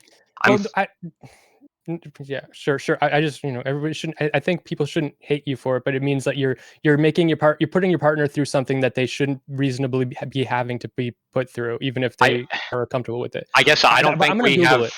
Okay, so cool. I'm cool with agreeing on like any definition. I think I just, my issue is like, I think we have very little business in most cases, kind of collectively as a society, saying, we know what's best for you in this case, and you must abide by it. Like, we don't really get to look at like a conservative or fundamentalist Muslim and basically say, you cannot wear the burqa, you cannot wear the niqab. That's crazy. Your husband restricting what you can and can't wear is totally wrong. Like, sure, society doesn't really like it. Like us Western secular societies, we don't really like it, I think, almost unanimously. But we're fine with it because we don't really believe in forcing our religious beliefs or our moral beliefs on everybody. That's why you have the penal code. And once you go beyond the penal code, we're like, okay, that's the standard we don't allow. But there are certain things that we don't allow, right?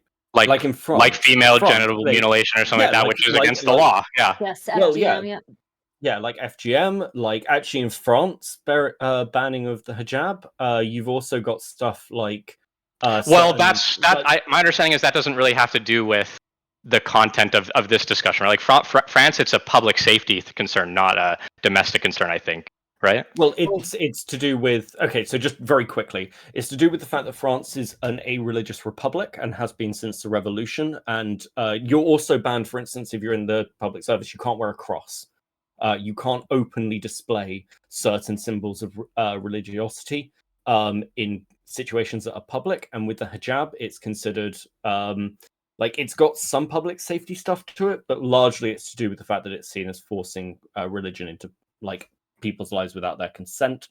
If that's actually yeah, if that's actually justification, me as a non-French person, I would say that's wrong. Like from the perspective of like British common law, Western Enlightenment values. I just think that's flat out wrong. Yeah, I mean, it largely results from the fact that France like completely threw the church out, and it's like it doesn't have a separation of church and state. Religion is just about tolerated. Well, it sounds like they don't have religious freedom either. Then, basically, you can be religious, but it's not. Well, It's if you not can't, tied in the way. Yeah, it's not isn't tied. exactly like impacting anybody around you, right? Like the hijab specifically, my understanding was that it was like about security stuff, which I think is like negotiable within like a nation state of like, okay, well, like, can you have, especially like I forget what it's called when it's like the full and just the eyes are showing, right? But that's like a very specific type of Well, security. they banned headscarves in swimwear. So, like, even with like your face showing, if you had a headscarf as part of a swimwear suit on a beach, that was banned. Yeah. So again, if it's so that's not religious, then so that's the public safety. If it's a public safety concern, I'm totally cool with that. I don't think that's it was religious. I think the headscarf was Wait, what? religious. The headscarf. No. But you said you can't wear. I thought you said you can't wear. You can't cover their hair when they're wearing a bathing suit. They can't wear like the bathing suit hair covers. Yeah. Wait, for religious reasons? Yeah. Because it was job. It's called like their face is fully shown. Oh, the swimming hijab. Oh, okay. Sorry. That was banned on public beaches. Yep. Yeah. Okay. I think that's bad. I think that shouldn't be allowed. Yeah. That's French is a totalitarian state. Then it's cringe. Yeah. Sure. Yeah, and I thought the same thing when I heard about like France's and that brought up like a lot of interesting conversations about consent and like how you're allowed to express yourself and what have you. I thought that the French approach to religiosity was actually like very extreme. I didn't like it at all, and I'm like a total atheist. I don't believe in any of that. So I think that the swimwear was probably the most extreme example. But anyways, I was thinking we could maybe like bring this back to the fuck Macron. Sorry. Yeah, exactly. Fuck Macron. I agree. Right on, brother. But I was going to bring that back to the idea of relationships and consent, because we were talking about how like it can be used to like basically encroach on other people's lives with your boundaries. I just want to throw out like a really simple one. For example, Fresh and Fit, right? They believe that like a man, like his boundary is that he should be able to cheat on his girlfriend. I don't want to just like give this like a specific like example, but like in my opinion, that's an example of something where you're just trying to like impose like your will on somebody else. You're like, if you want to even be in a relationship or anything, you have to let me cheat on you. Well, it kind of depends though, doesn't it? Like if you're gonna have a conversation with a potential partner and say, hey, by the way, this is how I like to live my life. If we're gonna be in a relationship, you have to be okay with me sleeping around with other women. That's totally fine. Like that is not abusive or anything like that. Mm-hmm. Yeah. My issue with that, I think it is abusive. Like, but the thing is, you don't think it's abusive, and we can have that argument. But I think I'm allowed to think it's abusive, and I don't necessarily think that. I think the argument takes place in the public square where we have this conversation, and if I win this socially, then we, as a society, agree that you should not be allowed to do that. But until that point, I'm not encroaching on you, and I'm not going to be like. Do you think that open relationships are inherently abusive then? One way, yeah, I think he's saying. do. Oh, all open relationships, Smith? Not all open relationships. Just one way. One way. Like okay. I think it's a really open relationships are really dangerous, and the most of them probably like more than half are abusive. But that one probably is. Yeah, definitely more. But incidentally, not inherently. You would say. Yes. Okay. Yeah. For sure. So one-sided, you think are inherently abusive, which I think I would. More likely inherently. Yeah, and then open are like just at like higher risk, incidentally. It's really risky behavior. It's just so risky. That's all. I would agree with that. Well, where does the abuse come in? Okay, so where's the inherent like? Yeah, do we have a word? Do we have a definition for the abuse thing yet? Is that okay? I googled it, and it's not going to satisfy you. What the definition of abuse here is also vague. So it's not. It's to use improperly or excessively misuse, to hurt or injure by. Oh, it was getting so good. So the first two. You cut out. You cut out, The Smith. second one is with doing basically cruelty and violence to another person. Right. So that's what I'm saying. So if I think that what your boundaries are cruel and violent, or like you're making someone not have a cell phone. Violent is less subjective. There's different uses of the word violent. I think there's a lot of like I think like words are very subjective, but I also think that there's like good logical underpinnings for how you can like somewhat gatekeep and limit words. And I think like violence is one of these words that I think is like even though people Well, use it. I physical. agree that people use like, oh, you know, he said mean words to me. He did Well, violent. the violence most people wasn't are gonna in assume it's violence. physical. Violence wasn't in the definition. It was just to injure or maltreat.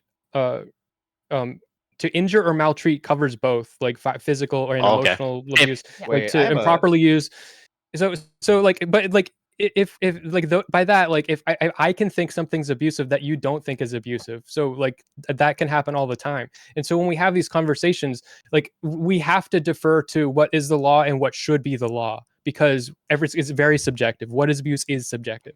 I have a okay. I Yeah. have a question question here. for you though, really quick. Given that we can disagree on what's abusive, then Yeah. isn't the answer to allow people to choose what they want to tolerate and what they are consenting to? If I don't feel that Yes. something's abusive, then it's my choice to consent to that, versus if you feel that it is, then you would decline.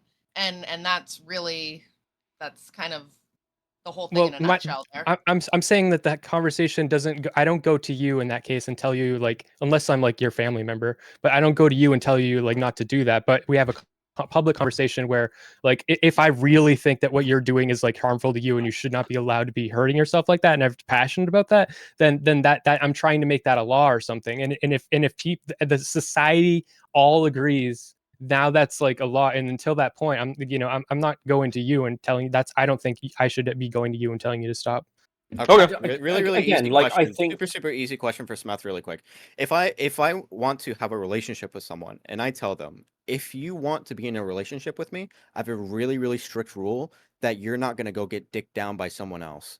Is that abusive? No, I don't think so. Okay. So if you Well, have actually, it is like abusive. It's like a 1 out of a 10, because monogamy in I'm talking about itself, inherently abusive. monogamy I don't care. itself I don't is Let Smith awful. finish. Let I'm Smith talking finish. about inherently abusive. Is it Yeah, Yes, inherently yes, yes. Monogamy in itself is inherently like you're taking someone away from something, someone for your own insecurities, and you are causing some harm to them. But we put up with it because we can't have like that's like. Smith, didn't you just Like, say okay, that people that don't non-monogamy is at a understand this, Definition higher of a risk of relationship abuse? is have just you one I'm if word. you so don't confused understand right this, now. maybe like do Yeah, like we're not as read smart a as you. I got you. yeah. Okay, shut the fuck up. I really don't. Okay. Mr. Girl Hour? If you don't I love understand this, triggering you this could guy. It's so if funny. if you don't understand this, yeah, keep talking over me. That's going to be the best way to do Just it. restate it, Smith. Restate. If you don't understand this, you can read something about the hedgehog's dilemma, or about how intimacy is inherently going. Intimacy has violence to it, and there's violence in the not physical violence term, but intimacy in itself. It's like that when we love each other, we hurt each other, and in that, when monogamy is, we are also hurting people by doing it. I think But it's small. I think the problem with what you're describing, I'm somewhat like familiar with like what you're actually talking about, is I think it comes from like this really weird worldview that like romanticizes and kind of like not even romanticizes. It's almost like What are you looking at? what? Oh, you were like looking off on the side. I thought something was going on. She's No, thinking. I'm just thinking. Okay, sorry, my bad. My bad. It like romanticizes in many ways and like idealizes like I think really pernicious ways of thinking about relationships, which very much like pits people inherently against each other, and therefore is like this take type of relationship, like in and of itself. And I think like labeling something like because love hurts people, there's like inherent violence that's kind of like going on here. I think like necessarily like it feels very like I'm going to use a bunch of like dramatic language, and I'm not making like a passive dig at you at all. It's just like the best language I can think of to describe it. It feels like, like on Tumblr when like it got really popular to post like lots of like self-harm imagery to the point that it seemed like almost masturbatory and like reveling in like the pain of self-harm.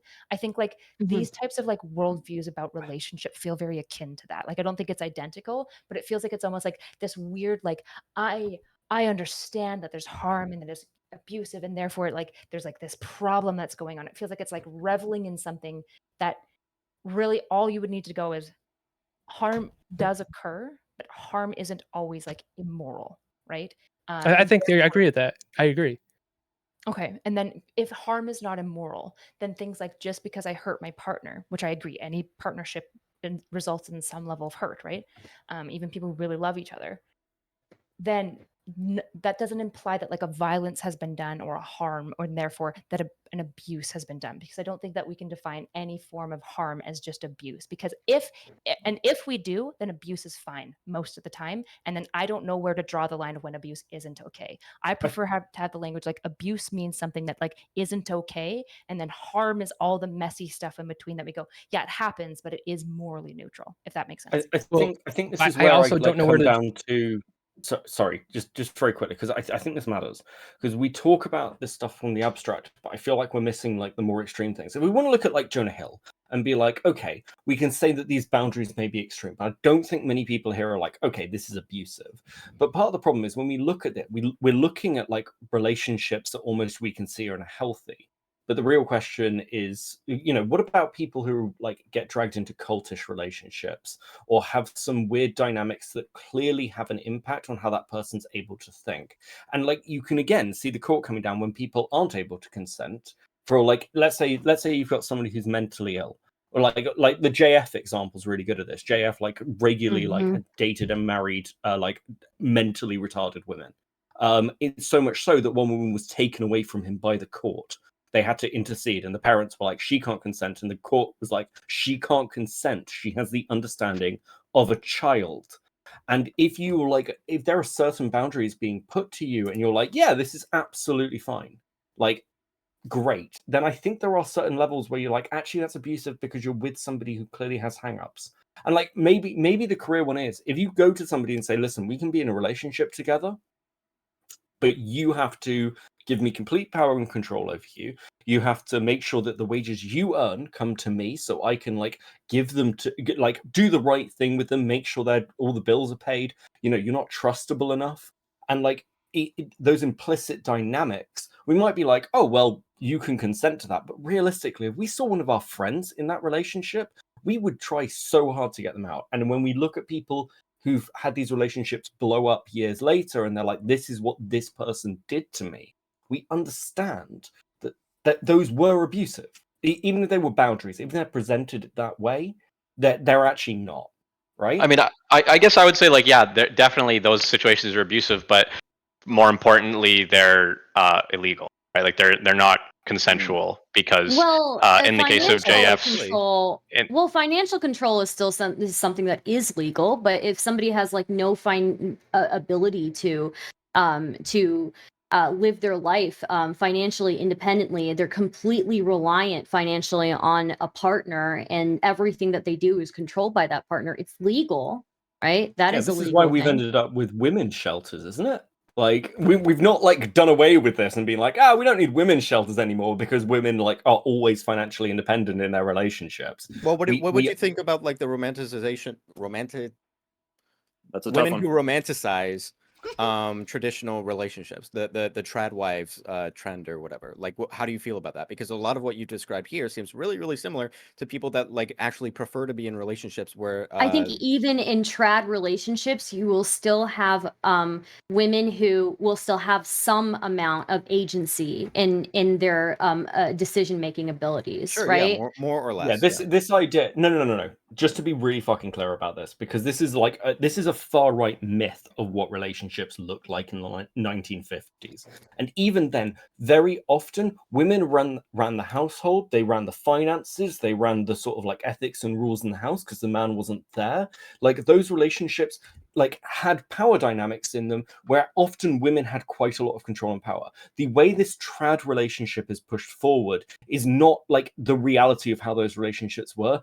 And we also understand that the reason they're pushed so much on the far right is because they're pushed by people who are deeply fucking misogynistic.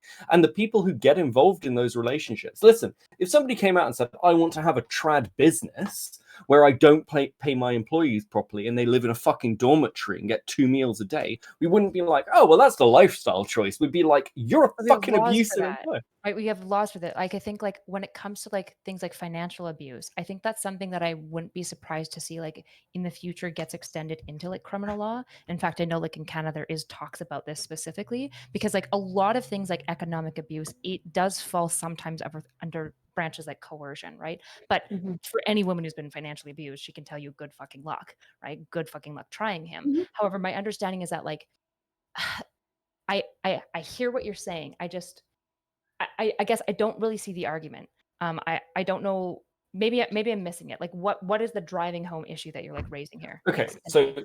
so the core drive, I guess, is that there are standard boundaries that we all have and build that go kind of, we need to work this out together. I think actually, do you know what? That's how I'll underline it. There are certain things in a relationship that can look a bit weird from the outside, but there are things that have occurred where we're like, okay, maybe I don't want you to have an OnlyFans, and maybe I want you to give up this particular part of your life. Maybe I even want to give up your career because it's part of the wider thing that we're doing together, and it benefits both of us, and we have to make difficult decisions. Can I But be there the are other, worst? Can you simplify this yeah, of into like course. one sentence? What is the driving point here? Sure, boundaries that benefit both people and for a common cause are good. Boundaries that benefit only one partner and are set out That's 2 to control sentences. the other partner are abusive. Alexa. Yeah, it's really Almost hard because it's kind of almost 2 point. almost all boundaries benefit like one partner over the other because boundaries is typically a response to insecurities at the end of the day, right? So like Nick and I have boundaries. Like I have boundaries over Nick on certain things and he has boundaries over me, and they're not the same thing necessarily, but they're two different levels of things that, like, for me, unfortunately, I have certain insecurities, and this is like this is the nature of love. Is I go, I love you enough that I'm going to give you parts of myself that I don't want to give you and you don't want to receive. And the person who loves you goes, it sucks. That is a limit for me. And I love you enough that I'm willing to make it work because I value the relationship over whatever this specific boundary is. Right? Like That's what boundary negotiations are. Go Yeah. ahead, Nick. Sorry. like I was just saying, like a really good exemplification of this is like flirting, right? Like I don't think almost anyone in Western society views flirting as inherently wrong within or without of the bounds of a relationship. But in a lot of relationships, we say, okay, you can and can't flirt with these people. You can and can't flirt with these people, and it doesn't have to be a two-way street. It just doesn't. Even it can suck, right? Like so, as an example, or like a theoretical, right? Say me and Erudite are in our first year of marriage, and I say, listen, it makes me really insecure when you go out to business dinners with other men or something like pull the Mike Pence scenario, right?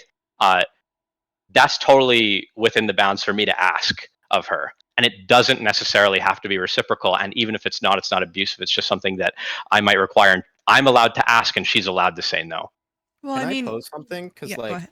I feel like something that might be I'm still like thinking about it myself, but like it feels like phrasing it as an ask is really, really important.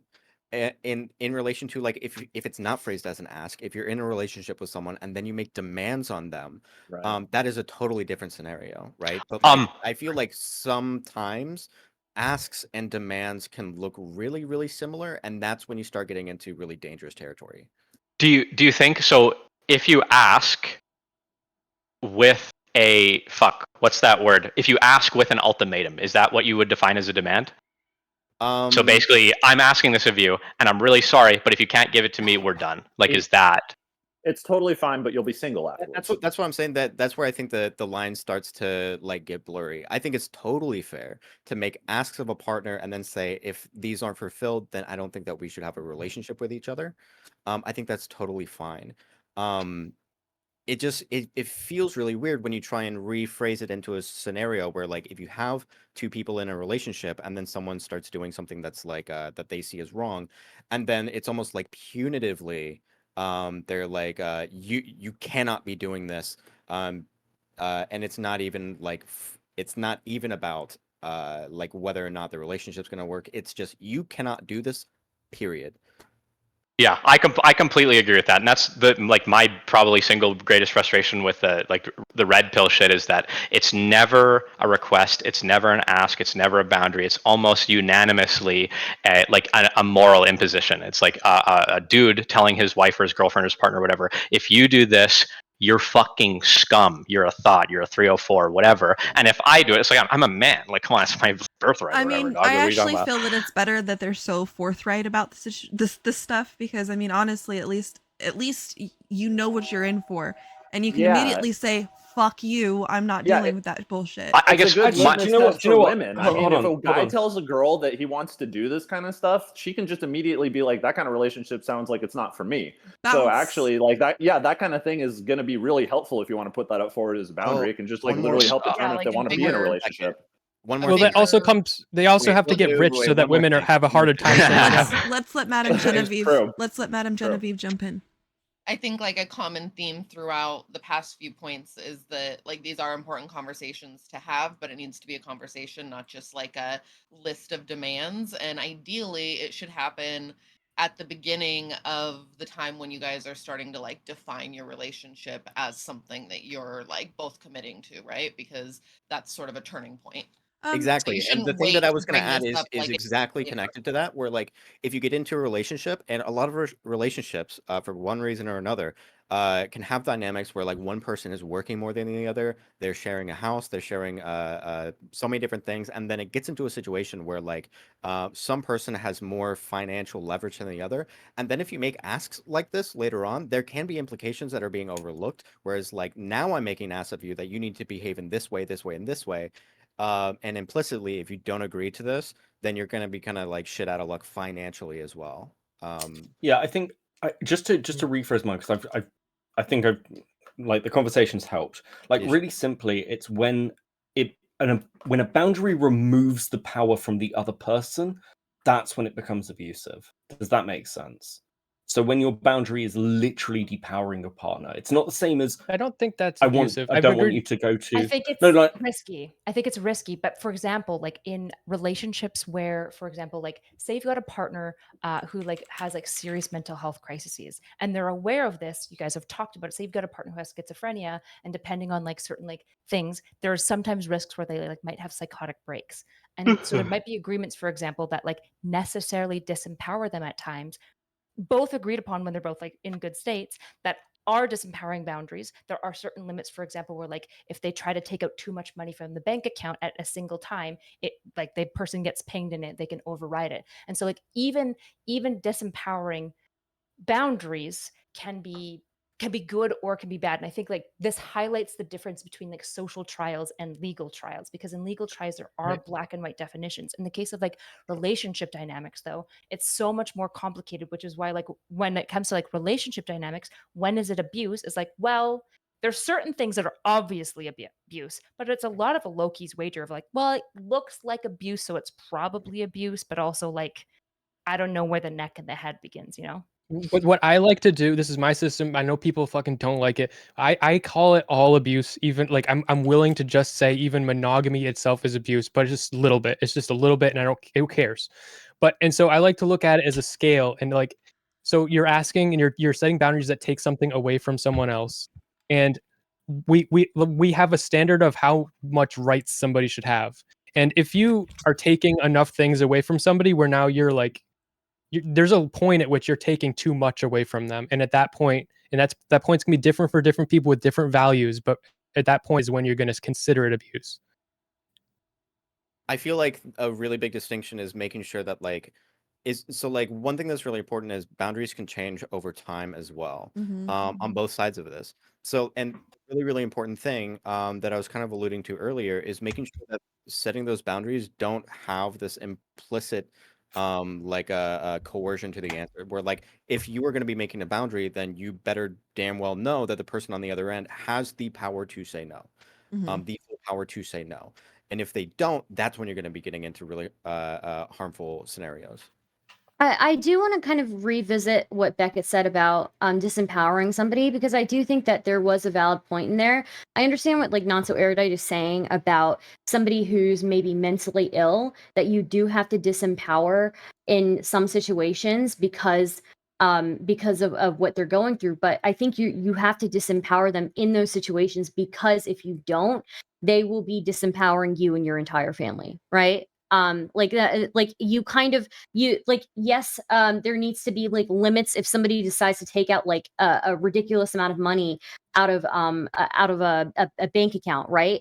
That is going to eventually or is immediately going to disempower you. So I do think like these boundaries, I do think the disempowerment thing is a pretty good definition of something that maybe this boundary is not okay if it's disempowering like just one person disproportionately. But if it's like a defense mechanism from your entire life being ruined and you being disempowered yourself, as a result of somebody, having a mental break or something like that. I think that's a pretty like valid way to kind of look at it. I just think when it comes to like social situations, I think almost always when something becomes unethical is usually when we find out about the consequence, right? Until then, there's like a lot of ambiguity, particularly in like Sure, these types it's of good. relationships dynamics, right? So Yeah. like Yeah, if you yeah. take a risk with your relationship and you give a boundary that disempowers your partner, say there's a mental illness going on, and you fuck it up and you do harm to that person, you are wrong now and you were always wrong, even though it was potentially worth taking the risk, right? And so like this is why I think when it comes to like social trial, I think it should be a lot less prescriptive and a lot more reactive, right? So like, is it abuse? I think is oftentimes a question solved in each instance rather than like broadband, like, well, this is when a boundary becomes specifically an abuse and blah blah blah blah blah. Yeah, maybe I It's wouldn't so say hard to like have that. yeah, maybe I wouldn't say specifically disempowerment is like when it becomes abuse, but I would say like maybe disempowerment is when it becomes kind of like suspect, right? Something that we should like look at a little bit closer. Why is this boundary in place? Why is this boundary something that disempowers the other party? Well, I think Can- like Is that a question? it matters what your No, values it's are not because it's a statement. Yeah. it like so what is disempowering to like an American is different from what's disempowering to someone. Somali. Yeah, exactly. Yeah. Can I ask a litmus question? Go for it. Shoot. So this is like a more recent thing that was like super duper common. It's becoming like I think exponentially less common, but it's been a pretty common standard in like America, Canada, whatever. That generally female partners find it wrong or cheating or whatever for male partners to like watch pornography and stuff like that. So there's still a lot of people that hold that standard, right? It used to be a lot more common. It's getting a lot less common. Do you guys think that that would be an example of an acceptable boundary that may be like immature and insecure, but is utterly acceptable because it's obviously disempowering your partner? It's all obviously enforcing control over them. It's not particularly fair, I think, by our like Western standards. But is it acceptable? Is it something that you can do, or is it abuse? Yeah, I like the phrasing of Is it, disempowering like, the yes, it's partner. insecure, How but if much both is that people agree to it, then it's fine, disempowerment yeah. though, right? Like Yeah, that how exactly. yeah, that disempowerment is not really is not like life ruining, right? Or not something That is life ruining. The significantly issue like is no. I mean, I think Significantly sexual right? freedom is pretty important. Like the stakes may not be super like high. Like it might not cause like damages that we would consider in court, but like your sexuality is a pretty big part of your life. I think And it's gonna change you. you. Explore You're that also- carte blanche, you're right? also I mean, Having a like, healthy sex life adds exponentially positive things to your life, both physically and mentally. yeah, Yeah, but partner yeah, always I mean, has boundaries about your partly in sexuality. Yeah, not That's- necessarily. I can't hear anybody, man. Let's let Hold on, Aaron. Wait, hold on, no. Hold on. Because Let's let Erudite to speak, and disagree then with most of the panel. Beckett, you can go Go on, after Erudite. Erudite. Yeah, that's fine. Go. Yeah, I fuck would say Beckett. importantly in the case of like the pornography, I think why it's in disempowering specifically is because especially it's very unlikely to be upheld. Essentially, I think it is going to be exceedingly difficult, and you're essentially establishing your partner to be fighting with you and feeling like they are cheating on you. So it's not just like a boundary cross because if the boundary is what cheating is, but cheating is viewed as immoral. So you're setting up your partner to morally fail you, like indefinitely. This is why, like, I encourage most Christian women to be like, I would get over it. Like, I would move for on. sure. But, sorry, Becky. Yeah. Go ahead. All right, go ahead, Beckett. I think it is a completely reasonable boundary. I think it is completely Wow, okay. reasonable. Yeah, like That's surprising. absolutely. Yeah, no. Okay. Look, Finally, Beckett I going know- mask off. Jesus Christ. I know plenty of men and women who have felt their sex lives fall apart because they feel like the pornography that their partner has watched has set an unhealthy standard for them, and they're just like, listen, I should be enough for you. We're married. You looking at people who are nothing like us. And then, like, listen, the idea that pornography is just fucking neutral and has no effect on us has been pretty well fucking, like, discussed and gone into. And we can see that, like, pornography does have an impact on... Extremes for a lot of hold people. on. There No, are no, no, really- no, no, no, no, no. Okay, Hold on, man. let me finish. Hold Let me on, finish. wait. Let Let me Beckett finish. Let I Beckett would finish. like to Let Beckett speak. finish. I would like to let me- speak. Okay. Let Beckett finish. Beckett, Okay, finish. Let Beckett's girlfriend speak. Fuck me. Right. No, I think it's one of those where the idea that because most people enjoy pornography, like this is just a modern standard that we have, but it's also driven incredibly by Thank you internet so culture. much, And Tyson much like White. the I people on appreciate Fresh and it. Love Fit you who so are like, much. you should let your partner fucking cheat on you. That is actually not a standard for a lot of people. And I think we're overexposed to a bubble in this. I think an awful lot of people find it uncomfortable. So okay, first off, I'm going to say whoever the fuck labeled me as Beckett's girlfriend, Beckett's fuck girlfriend to you. me. Fuck It's you. me. If anything, if you're going to call one of us something, you call him Stardust Beckett's- Stardust yeah. boyfriend. Would you know? rather us call you his banana? I would rather be called by my name. But Ooh. anyways, what I would say is I can understand Becca's perspective on this, and personally, while I think like the porn thing is like a little bit too much of a boundary, I understand it. I would probably have a significant problem if somebody said that their partner wasn't allowed to masturbate. I feel like that is bodily autonomy. I feel like if you're not allowed to fucking masturbate, like that in itself is like, I think that would be like too much for me, as far as like as far as like porn itself, I don't really know. I don't think that it's I think in comparison it's not that big of a deal. Like it's not something that is, when I talk about something that disempowers somebody, when I think about that, I'm thinking about something that like it fucks with their life in a significant way. And unless I feel unless you're like, unless I don't know, your life is reliant on porn, I don't see how that would be Well, the I mean case. okay, think of it this way. This might be a totally, shit take, but I think as a woman, if you're going to deny your man the exception to look at porn, to to jack off to porn, then you should be kind of ready every time he wants to have sex. So I would say that about I feel like if we're masturbating. gonna I would say that about masturbating, but not about porn. Something that I think is really important, because I feel like principally we're kind of like principally, if you think that it's crossing a line to ask for a boundary of your partner not to watch porn, I don't see how that's much different principally from asking your partner not to be sleeping with other people. If you have an ask like that, and the partner agrees to it, that's perfectly acceptable.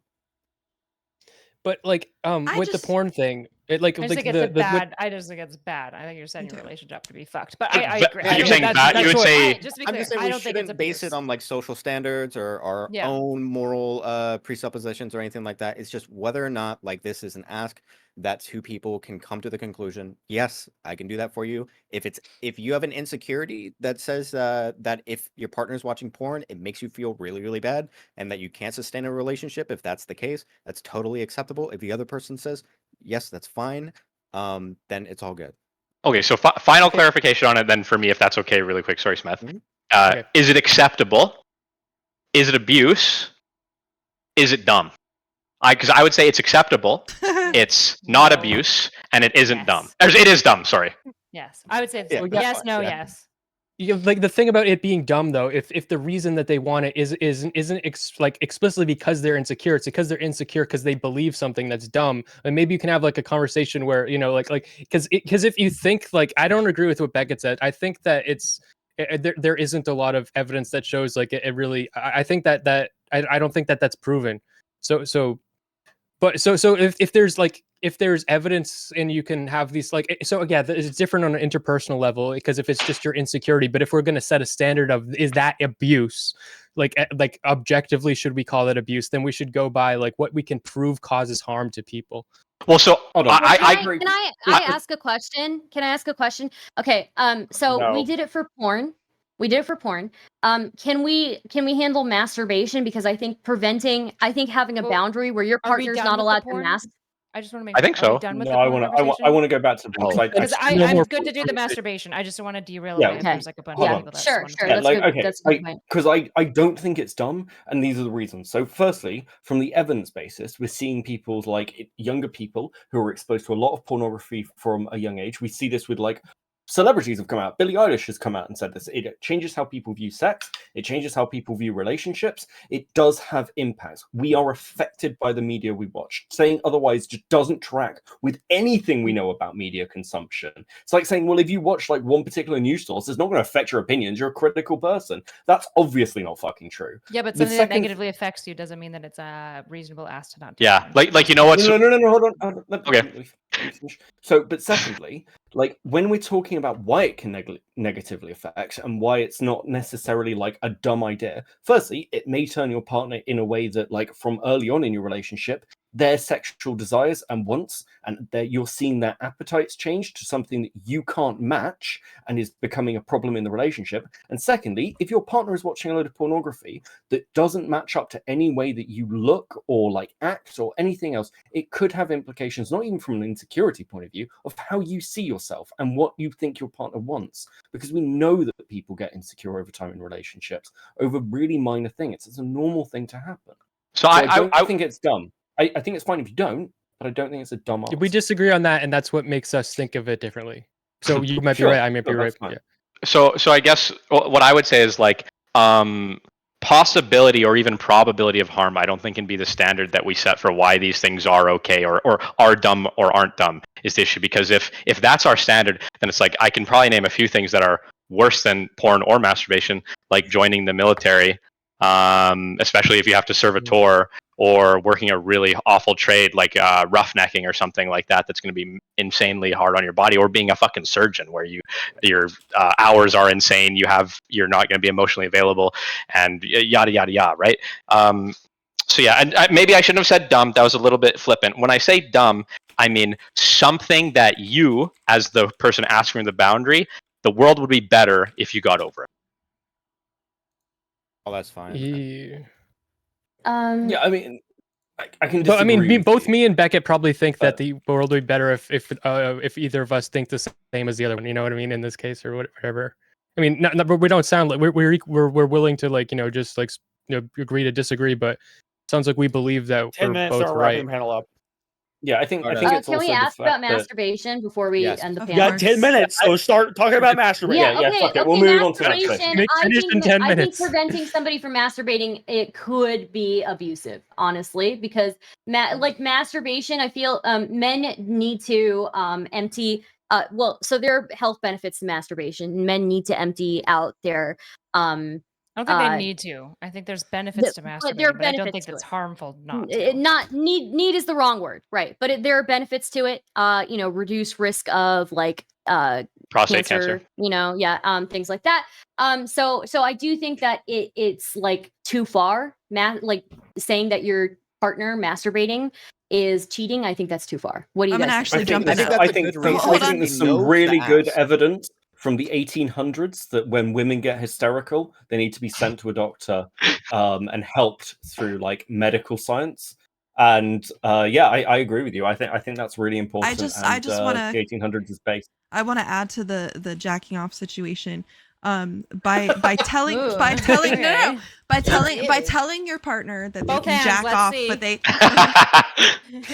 by telling your All partner right. by telling your partner that they can jack off but they can't watch porn. I mean, you're kind of inevitably telling them to think about whatever woman is in their life at that They point in kind of time. go hand in Like hand. you can't knock off porn and say, oh well, Don't you say can't. hand in hand. you- Fuck me. I'm Come saying- on, men have imaginations. No, you Come don't. on. You really Come don't. The on. only women you're gonna think of are celebrities, or you're gonna think of the women in your Or lives. your Like, wife, Or past your- lovers. You know, I so would your it's wife rather- and your mom. I think I really don't want Ooh. to confuse the principle. I really What don't the want to fuck confuse is the wrong with principle. you? Come on. How many people here have had Let- sex let- dreams of their let- family I- members? I'd like to Jesus know that. Christ, no star. Let's go, That kid. one is a no for me. Okay, wait. Hold on. Okay. I really don't want to confuse the principle. Even if we're talking about masturbation, if someone makes an ask, it's still an ask. It's a good reason. Everything you said is a good reason to say no to that ask. and say that is not, I am not willing to do that. But if someone is making an ask like that because they're insecure and they want their relationship to work, and you say, yeah, that's fine, I can do that for you, then there you go. Yeah, So- I I think there are completely things agree with that, that. no, I I mean, think it's the there are same. things that are not okay to ask because in this case I've done this. I've had relationships where I wasn't allowed to masturbate, but I had a safe word when I did that. So like, Wait, like sorry? so if Yeah, there if are there's something, obviously dynamics if in relationships where people if there's a, if control, you're if like, you're doing Can we not? if you're giving me So if you're giving fucking me an degenerate. if you're giving me an ask that in any normal situation should have a safe word, but you're not giving me a safe word, then that's kind of a big ask. You I don't know? understand the safe word with Do- not Yeah, I know you want to Are you- wrap the You have a channel up. safe word Negotiate for your yourself? boundaries. Is it? Like, What's Like your if you start safe word to jerking off and you're like masturbating? banana or something. I mean, that shouldn't be your safe word. That would be Is it What do like? each Are you person talking say? about like I don't know compelled how that retention? works. So you just sat at the dinner table and it's like actually like pineapple, and then suddenly it's like it's fine. Are Used you the sa- safe word. Are you saying it's like I really need compelled? clarity.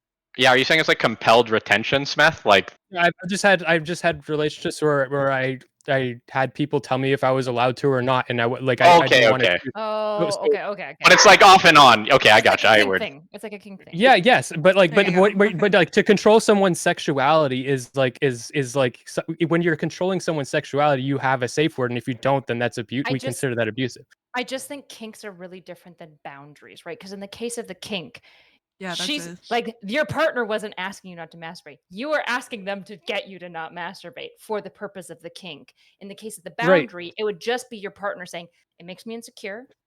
But that's what I'm I- saying. I'm saying that makes it worse Why? because I'm not even part of it. Like, because at least I'm Oh, yeah, getting yeah. something. Yeah, Sure. I'm saying Okay, like I'm with you. Worse. I'm Yeah, with you. sure. Yeah. I Yeah, would agree. sure. Yeah, it's perfectly acceptable to say no to that ask. Yeah. This is a godless panel. Look, you have 5 minutes. Start screaming at each other. Jesus fucking Christ. Okay. Fuck you. Get better internet. So it seems like basically Fuck everybody you, be said a better streamer. masturbation. So is the idea that masturbation is the same? Everyone thinks except for Star. I don't think As- masturbate. You should yes. I think that's the same. I don't think that Okay. you shouldn't cancel out porn and be like, yeah, but it's fine to masturbate. Like it just Well, can I clarify on this? Like, it's not. So I think the porn boundary is stupid, right? But I don't. I also, if people talk about that, I think it's reasonable if that's really what they want, right? I personally think it's stupid. I would never impose that kind of boundary on somebody else. Whereas the masturbation boundary, I feel like could be like borderline something, maybe not abusive, but borderline something. Just I feel like that is a complete violation of what somebody is allowed to do with their own body. Okay. It depends on whether or not they agree with it. If you are, Yeah. if you want to get into a relationship and you tell the woman, listen, I really like you. I'm really insecure though. If you want to have a relationship where you're my little sex slave and you stay in the house at all times and you make sure that you only eat the meals that I prepare for you, if you are fine with doing that, then Now we I can know have a why you're. relationship. Bro, kid, why are you leaking our DMs? Don't. Okay, Exactly why she's no. not on the It's just a joke. Chill. I don't know. She's too smart. She's too smart. Uh-huh. Up in the basement. Likely story. I'm giving up too I much think that information. sounds So like so what I in- mean, in right? your world- Actually, to in your Erudite's world- point, I think that sounds like a kink. Like if your partner comes to you and says, "Listen, I never want you to masturbate because I don't want you to waste any of your semen. It's all for me." That's not a boundary. That's a fucking kink. who said Okay. that? I think, for example, what do you guys think about a boundary of saying like, I'm not ever going to be comfortable with you ever getting an abortion? It's really something that I'm opposed to. So I'm the partner, right? Like that boundary. I would argue that that's a boundary. That is a boundary. That could be imposed. It I is think about that's bodily a autonomy. healthy boundary, Conversation, though. yeah. I Probably feel like that's a more healthy acceptable than boundary, the- though. yeah. If you aren't capable of accepting that, then you should be with somebody who isn't capable of accepting that. Mhm. Like that should be Okay, something that's. so that's an infringement though of bodily autonomy that we think is totally okay. I think so I it's guess totally to okay. Star, Yeah. do you think? Well, that's you don't okay? have to agree to it, but then if you disagree, then that's probably the end of the relationship. Like, Yeah, like, of course. you can I you can think- Yeah, I negotiate think that this out. also. I We think this see also that depends on how in you all view of these abortion, examples, right? though. Mhm. Because like Yeah, I it's don't think abortion that's a is hard like one. yes, it is women's bodily autonomy, but Mm-hmm. I'm quite a strong proponent of the idea that listen, women get a choice over whether they want to have a kid and everything else. Men should also have that choice. So like men should have the right to say like sign some paperwork and go, it's not mine. Don't care about the fucking biology. You can never come after me for any money. fuck off. Yeah. If you want to have a kid, that is your choice. But at the same time, like I think I'd carry that over in the fact that like it's like, well, listen, I want to be in a relationship where we are definitely going to have kids, and that's not, it's your body, but it's also potentially my child. And if I view it that way, I think that's legitimate. I don't think that's pure bodily autonomy, and I think that's why the abortion question is so difficult around men. Like, What if your partner Yeah. has a boundary about abortifacients? So like things that prevent implantation because they believe life begins at conception. So like no plan B, no IUDs. I mean, I think that's that's going to be a really niche group of people who are into Yeah. that. I mean, The if it works question for them, is but it abuse? Is it abuse to ask? I 'Cause don't think it's I don't abuse. think I don't think Yeah, it's any abuse. I don't ask think is it's abuse. I don't I don't think think it's it's I think they it's can be abuse. I think asks can be abuse, but I don't think like, I think it's not objectively abuse until we agree it's legally. But like, I just think that me saying it's abuse means I don't think it's okay. Can I ask? I think also there's a cultural standard. Just very quickly, just very quickly. I think there's a cultural standard there. If we're going to say something like that, like if you're not allowed to use contraceptives, that would be an abusive boundary. Like what we're talking about is essentially a religious thing there for the vast majority of things like Catholics. And I think you'd be then hard pressed not to couple in things that like, well, is a hijab abusive because it goes against Western standards of how women are viewed. And it isolates people. Yeah. But like, Smeth- like is all of our like propaganda about how like women's bodies like on every single TV show, so like it goes in every direction. So like it's just, it is really a lot of things are very subjective. So Smeth. that's just so obvious to me with the hijab thing. Sorry. Smeth, I just wanted to ask you, do you know what I mean if I say presentism? No. Oh, okay. Fuck. I know. Never mind. No. No, Okay, go cool. just define it. Yeah, Just define it. Okay. Sorry, I didn't want to waste time. So, No, presentism. define it.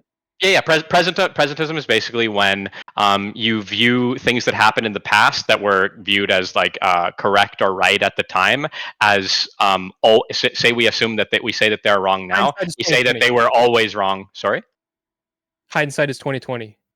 Yeah, but sure. Towards historical rights and wrongs and stuff. So, are you a presentist? Do you Yeah. believe in presentism? No, I don't think. I don't think it's. Well, it depends. Like, there's I look at it from that lens, but I don't like live by that lens. You know, it's a lens to use. Okay. So if we change the law tomorrow about what's abusive and what's legally abusive for your partner, it's fine that people were doing it yesterday, but the second it's like codified or we agree on it or whatever, now it is wrong. But people who did it Right. before were fine, right? Is that correct? They were fine, but also they probably like, oh, I guess maybe we shouldn't have been doing that, like, you know, that kind of thing. So like we can't blame us because we didn't know. So Okay. Just to clarify, so you'd say it's not morally condemnable because they lived in a culture where it was acceptable, but we understand. yeah, absolutely not let's say morally you're condemnable. yeah, Okay. you're like, yeah, okay. I mean, I There we think go. that there are There we go. like if you We have agree. a partner. Look, we agree. All right, panel over. Fucking right. All right. There we go. All right, closing statements. Where can we find you and stuff like that? Stardust, go. Yeah. I mean, okay. I think this is a very complicated because I think there are plenty of examples we can look at where people look like they're consenting to things, but it can actually be a pretty bad situation for them. With the example of, without going and things that are not against the law, right? For the example of like, the financial abuse, whether that is in the making somebody completely reliant upon you, or whether that is, making that person work super fucking hard, so hard that to make you money, right? And that can come in multiple ways. And then there's also like, whether your partner doesn't want you to eat, right? Or, wants you to starve. I don't know. They like that's, super thin, heroin thin, physique or whatever. But I do think that it's a really complicated issue. I don't think the masturbation thing is abuse. I just think it's like really fucking weird. But yeah, I mean, there are things that are not under the law that people will take part in and could still be abusive in some scenarios. So yeah, it's complicated. But I do think overall, like when it comes to these public relationships, I think we need to kind of not completely condemn people when something comes out. We need to wait for more information to come out. And even if things do come out and things are really bad, we have to like look at things as kind of like a scale, right? And do we really want this person's life to be fucked forever because of mistakes that they made in their past or when they were young, things like that. Anyways, I can't even. We've covered so many topics. I feel like I can't even like cover everything. But thank you all. I'm Stardust. Find me at twitch.tv/Stardust or youtube.com/Stardust streams. Thanks. All right, Smeth. All right, I'm Real Smeth on YouTube. I'm on the other shit, but just go to YouTube. But and just fucking go there right now. How about you? Okay. But what That's abusive. I think that things are abusive. I don't fucking know. I think that we have to judge things. I don't know. I'm we've talked about a lot. I don't know. Words. Yeah. All right, Kidnotkin. I feel like if you watch the panel, I feel like I got all my fucking my statements out Then there. just say where we can find you. Holy shit, Yeah, you that's fucking what I'm moron. doing, you fucking retard. God, Okay. you're an My idiot. fucking God. You're such a You, moron. okay, you were. Oh my God, dude. I'm gonna listen. Shut up and say where Go we can back. find you, you Let's go back. retard. Find me, Kidnotkin on every single platform. It's written on the wall over there. Okay, every single platform. Can you even write, Go you find it. dipshit? Queen Alexa. Oh my God, this is Me abuse. with This is you, okay? abuse. Go fucking find poly people yet again. Jesus Christ, you're irrelevant then. Stop it. All right, Genevieve. Hey guys, so I did come in about halfway through the panel, and we bounced all over the goddamn place in the process. But I think really the big takeaway for me is, you know, similar to that of Stardust, in that we can think things are dumb or ill-advised, but people are still allowed to choose them, right? Hopefully we can try and look out for people in our lives, and if we see them repeatedly making decisions and consenting to things that seem really harmful, that we can dig a little deeper into their situation and try and understand the nuance, because there's a lot of nuance in these. There's kind of a lot of circumstantial stuff. But regardless, you can find me on all of the platforms. The easiest one to go to is Twitter, Madam_Genevieve. That'll have a link to all of my other pages. And go there rather than Smeth's, because it's a lot more fun, in my opinion. Notsoerudite. Yeah, my name's Notsoerudite. You can find me everywhere under that name except for Kick, where there's a 1 after it because some asshole stole it. Jerk. Yeah, true. And then on Instagram and Threads now as well. This is Freya. She just took a poo and she's very happy. On Threads and Instagram, it's Notsoerudite with underscores in between. I think most people probably understand my position by now. So yeah. All right, Big Nick. Hey, name's Big Nick. I don't really stream, so don't follow me. Maybe I'll start later. Notsoerudite's husband, so if you want to see me, that's where I can be sometimes. Basically, you can make just about any asks you fucking want in a relationship. Just try to have your partner's interests at heart when you do them. I think also, and moralize less about the things that you have to say. You're allowed to make selfish asks in a relationship if you require it and if it makes the relationship better. Don't bullshit your partner that it's some kind of objective paradigm that they have to agree to or they're a piece of shit, because that makes you a piece of shit. That's it. All right, no one cares about Beckett, so Ginger, how about you go on? All right, go Beckett. Go ahead, Beckett. Oh, I'm Stardust Boyfriend. You can find me in Stardust Walls. She makes really good sandwiches. I think that's the primary thing that keeps our relationship together. And my safe word is pineapple. Okay. If Stardust told you that she had a boundary of no longer making sandwiches, would you have to end the relationship? Yeah, it'd be listen. Like it was 2 a.m. in the morning. I just finished some stuff, and I was It was like, 4 babe, a.m. It was 4 He a.m. means this. He means this. Yeah, like, and I was like, babe, I'm really hungry. And she was like, oh, that's okay. I'll go and make you a sandwich. She didn't just make me like a basic sandwich. She toasted the bread, like put like proper sauce on it, like That's made what me I a do. full sandwich. It was fucking incredible. And yeah, it's Sim now like behavior. the yeah. The bar has been God, set. No, I Beckett, get how it. many I she just- fucking dicks 10 you out of down? 10 That's how much she Stardust. dicks you down. Jesus Christ. Fuck, I'm not mind waves. Jesus Christ. Come on. Okay. God. And last but not least, we have Ginger. Thank you guys so much for being on this panel. I really appreciate it. I reached out to all of you, and you guys were so quick to respond and so nice about it. Thank you so much for the last minute, Nick and Madam Genevieve and Stardust. It was great to have all three of you here.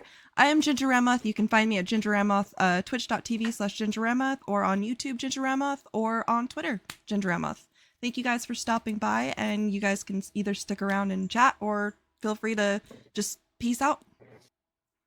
It was a good panel, good conversation. Yeah, Who's thank you Yeah, so it streaming? was much. fun. Does I anybody am. want a raid? I'm Ginger. I'm streaming. still streaming as well. Oh man. Oh, you That's can. my Everyone, guys. favorite. Have a great night. What number am I thinking of between 1 and 10? 700. 4. No, give Ginger the stream. 6.9. Give Okay. Yeah, give Ginger's, Ginger. if Ginger's I streaming. always give it to the host. Yeah. Thanks, Yeah. guys. Oh, Yeah. yeah. Yeah.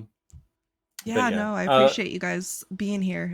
This went way better Thank you than for I expected. inviting me. Heck yeah. Please invite me to any panel that you have. I would love to. Okay. Yeah, I did for sure. fucking nothing. I sat here with my And dick I'm in my sorry hand. for dipping And out I'm so midway. glad to I have had, you. It's nice to finally talk to you as well, Nick. Like Yeah. to have seen around. So it could be cool to sit down and chat at some point if you want to about random shit. Sure. So yeah, no, it's always good. It was a good panel. Yeah, it was a good panel, guys. Thanks so much for joining it and being a part of my spectacular panel. I'm just No worries. It's awesome. kissing Thanks. my own ass at this point. No, I'm Oh, you did a great job. You got to toot your own horn. So, no, you know. it worked out really well. You know, I've tried 3 different Now panels. we need to do a person panel for you. And A make what? it a 40-person panel. A 40-person panel. Holy shit. Yeah. I couldn't handle that. That's what the future is. I want Well, to do one look. of those, Alexa. I want to do I've one of told those. you, 40 Star. person I've said it so many times. We need to do this, and we never do. I know. Yeah. I'd be on Then- one of those for Look, sure. we could do an Yeah. 80-person panel with no issue. Well, look, I'm gonna jump off and go and sort some random stuff God, out. For Alright. Beckett, you fucking moron. Thanks so Shut much, up. Beckett. We appreciate it. If you No guys, if worries. you guys don't know about by now, Queen Alexa has a huge crush on Beckett, and that's why she's so mean to him. I fucking hate this man. I He's figured- a I fucking figured- child abusing, You know, this is like- fucking this is narcissistic. One of loose- those things where it's like I don't even mind them flirting at this point. I Like know. I'm just completely It's unfazed just by it. yeah, it's If pretty you knew intense. the things that both Star and Beckett said behind the scenes, they'd be canceling. Okay, all right. Now you're Hey, just directing it at fucking me. I know you Hey, and Beckett flirt Done. all the I time, fucking know. and I I've don't seen mind you it, go in the so it's bedroom together. whatever. I know what's happening. Thank you, I've seen Erudite, Wild for the raid. I fucking up. appreciate it. All right. All right, all right. right. Yeah.